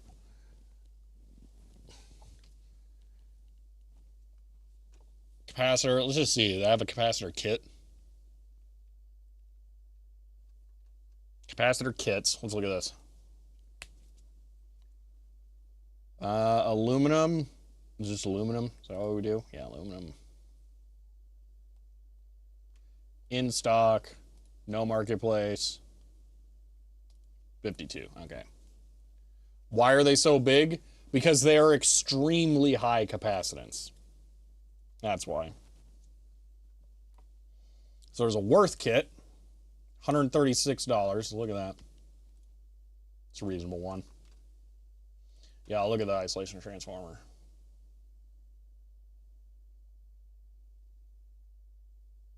That's about what I expected. I would probably go with this. I am surprised that Jameco is putting their name on what is absolutely China box. I also don't know if it's worth twice as much money to not look at the transformer. Because this is the same thing. You know what? I think I can handle just looking at the transformer. What's the current rating? Power rating VA. So like 2.5 amps. That's not amazing. Like, I think my 16500 would blow that out. Like, that would be too much. So, yeah. All right, this. What's the range on this? If you want cheaper and better but big toroidal, yeah, for that. Okay, so 35 to 50 volt.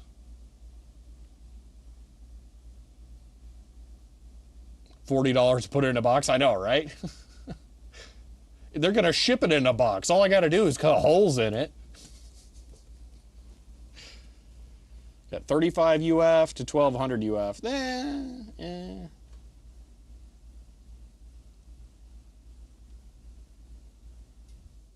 How many? Like, what's the quantity each here? Because at this price, I feel like it's got to be like 100 each. Maybe 50. So I'm probably going to be disappointed. It's going to be 10 each.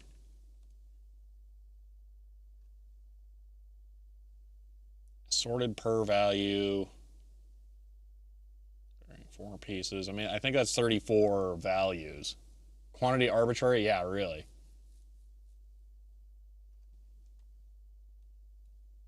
Where's the quantity? Tolerance, endurance, temp range. Can you just gut the transformer from microwave? No, no. Not doing jank stuff with mains power. That is where I draw the line. Dude, there's literally no indication of quantity.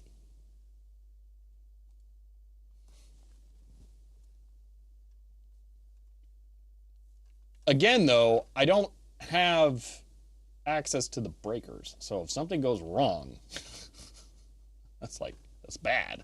I can't do anything. So yeah, jank mains power, not a great idea. Dude, it's probably going to be like 10 pieces each. Said 5x at the size.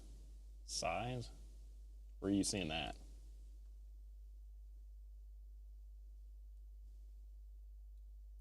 That's D. I think that's the dimensions. That's the diameter times the height times the pitch. Yeah. Yeah, they just literally don't say. Let me look it up. We just Google the product number, see if their own website maybe has more information. Maybe Mauser has more information. It needs to be 1-to-1. How many turns does it need to begin with? Is the question. I have no idea. 286 components. That's less than 10 a piece. That's bad.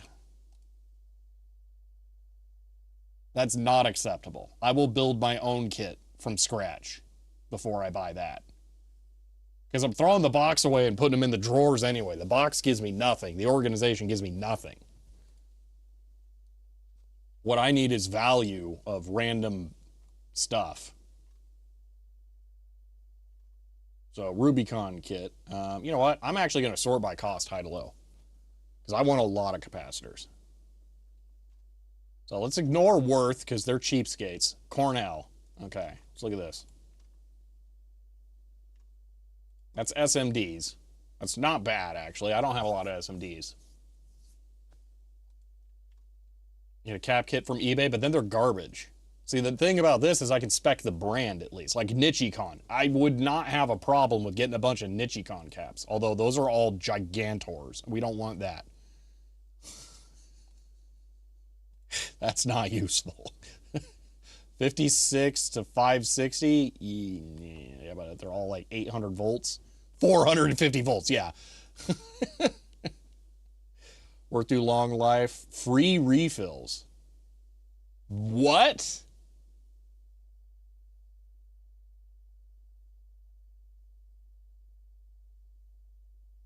How? What? No. Hold on.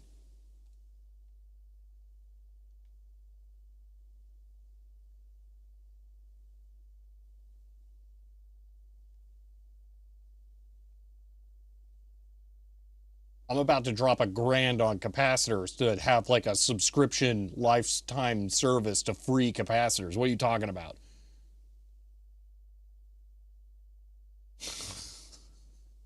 Yeah, I don't care about tariffs if I'm just getting them for free.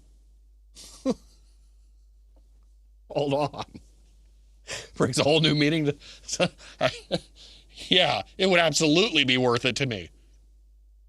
How do I prove that I'm out of capacitors too?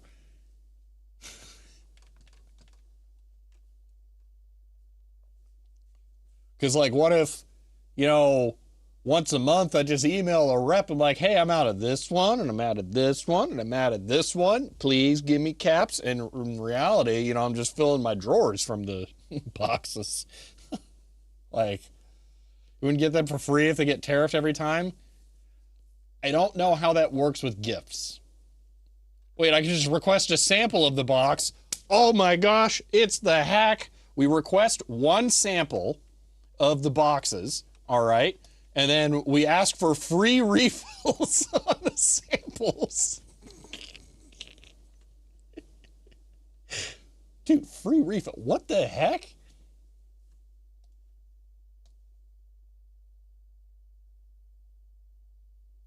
How? How? This assortment belongs in the following rack.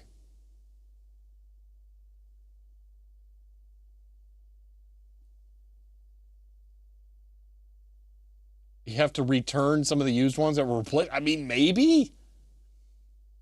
Channel sponsor? I know, right? Like, there are people who will get, like, the sponsor to, like, you know, the nuts and bolts, whatever. Dude, I would totally do a worse sponsorship. Just have, like, a wall of capacitors. 100%. Not even kidding. Like, no money needed. Just give me the caps. That's it. Maybe it's one free refill? I don't know.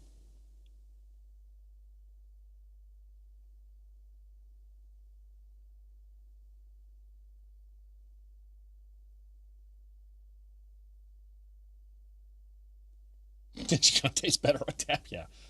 PS uses insane hours, 40-year-old Rubicon. Oh yeah, well, it depends on the caps and the setup. Like these were murdered to death. No caps would have survived what happened to these. I guarantee those were on for like 4 decades straight. Start talking to the rep? Yeah, I know, right? I think free refill means you get the rack, they will come and refill it for free, only send you an invoice for the parts, not travel. I don't know. Because some of the people here are saying that they literally just get free caps. They don't expect you to burn through them every day. I mean, I wouldn't, but like, it's still. That's how it works in auto shops. The rep comes in and does it. I mean, components, design kits.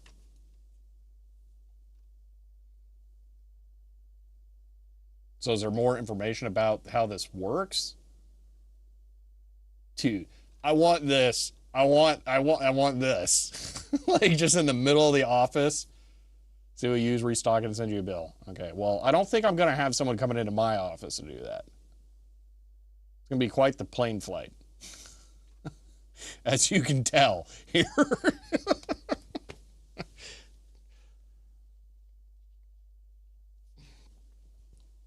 Not hard to do if you believe in the product. I mean, yeah, it just depends. Like, what does free refill actually mean here? That's the thing.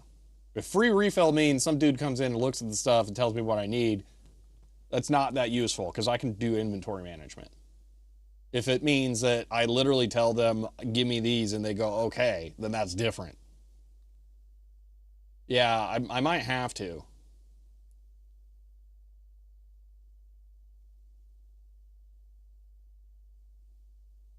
I'll have to send 2 emails. One, like, what's free refills mean? And 2, hey, you want to sponsor a channel? I feel a little stupid about the drawer bins over there, but then I wouldn't feel stupid when there's like every value of capacitor I need.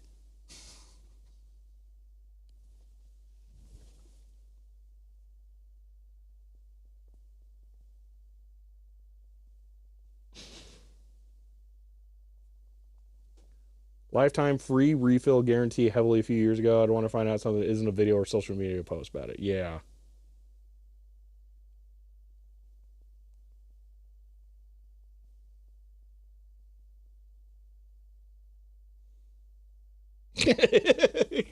Cross burning. Yeah. How big is this rack? Well, this one looks like, I forget where was it? It looks like it would go on the floor in the middle of your shop. Like that, I want to go to the place where this makes sense to have. Like wherever this is, that's a fun place. But that's not insubstantial there. They also send you an advent calendar. Oh, it's got candy, not capacitors in it? Lame.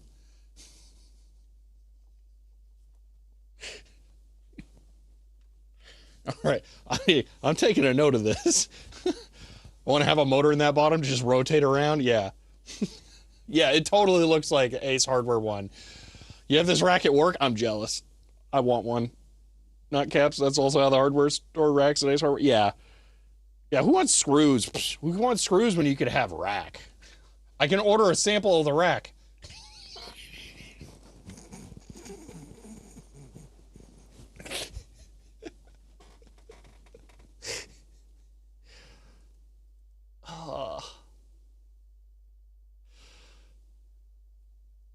Oh my gosh, that's the other thing. This totally needs like the Duracell, like angled, like little statuette on the top, but it needs to be a big old capacitor with the two legs poking out. Dude.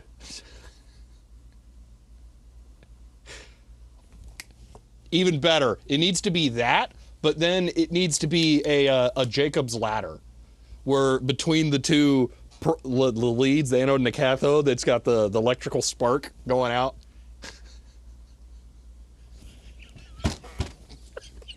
We gotta end stream.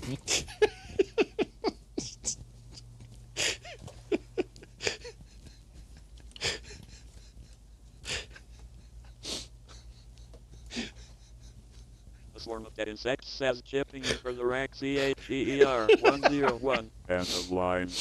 Swarm, it's not going towards the rack, but it will go towards capacitors, and I appreciate the 100 bits. Oh, man. Pre-refill new products and mass produced with their parts you already have validated. Yeah, I get that part. That makes sense. But for a repair shop, I feel like it doesn't make as much sense because you are a constant drain. So I feel like that wouldn't be quite the same. But this is what I do, not quite like repairs. Like, I don't accept customer repairs for that kind of stuff. So in the stream before your wallet runs away in terror, wise, yeah. Every ham radio now wants us dead. Next stream, my new friendly sales rep bringing gifts to the channel. Yeah, really. Oh, man. Dude, that would be insane. Okay, maybe I need to do some contact. I don't know. I don't know if that's something they would do. Like, I would happily replace that with red shelves. 100%. All right, it's outro time. Boop. All right. Well, today we played with the new oscilloscope here. It was absolutely fantastic. It helped us diagnose an issue with the DECWriter 3, which was that it is and has been run for way too long. So yeah, all the caps in the secondary side of the transformer that are exposed to that are rip-a-rooney because they just, yeah, absolutely. It will be, actually, you know what? Maybe I should make a second channel video of dissecting one of these to see, like, if they are just completely bone dry inside. That could be kind of interesting. But anyway, gonna have to order some capacitors to get that going because There just weren't any in circuit. There were just metal tubes soldered to the circuit board. So, yeah, but that is going to be it for now. I don't know what I'm going to do. I'm kind of tempted to do a video that's about that Siglant because that thing's awesome. It's kind of cool.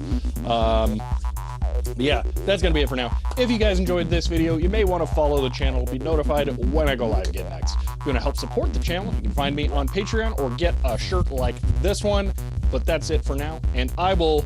Variac and Isolation Transformer? Wait, is it Variac and Isolation Transformer? Because I have a Variac. I mean, they are, aren't they? Okay, I have an Isolation Transformer down here. That's it for now. I'll see you next time. Bye! Hold on, I gotta push the print button.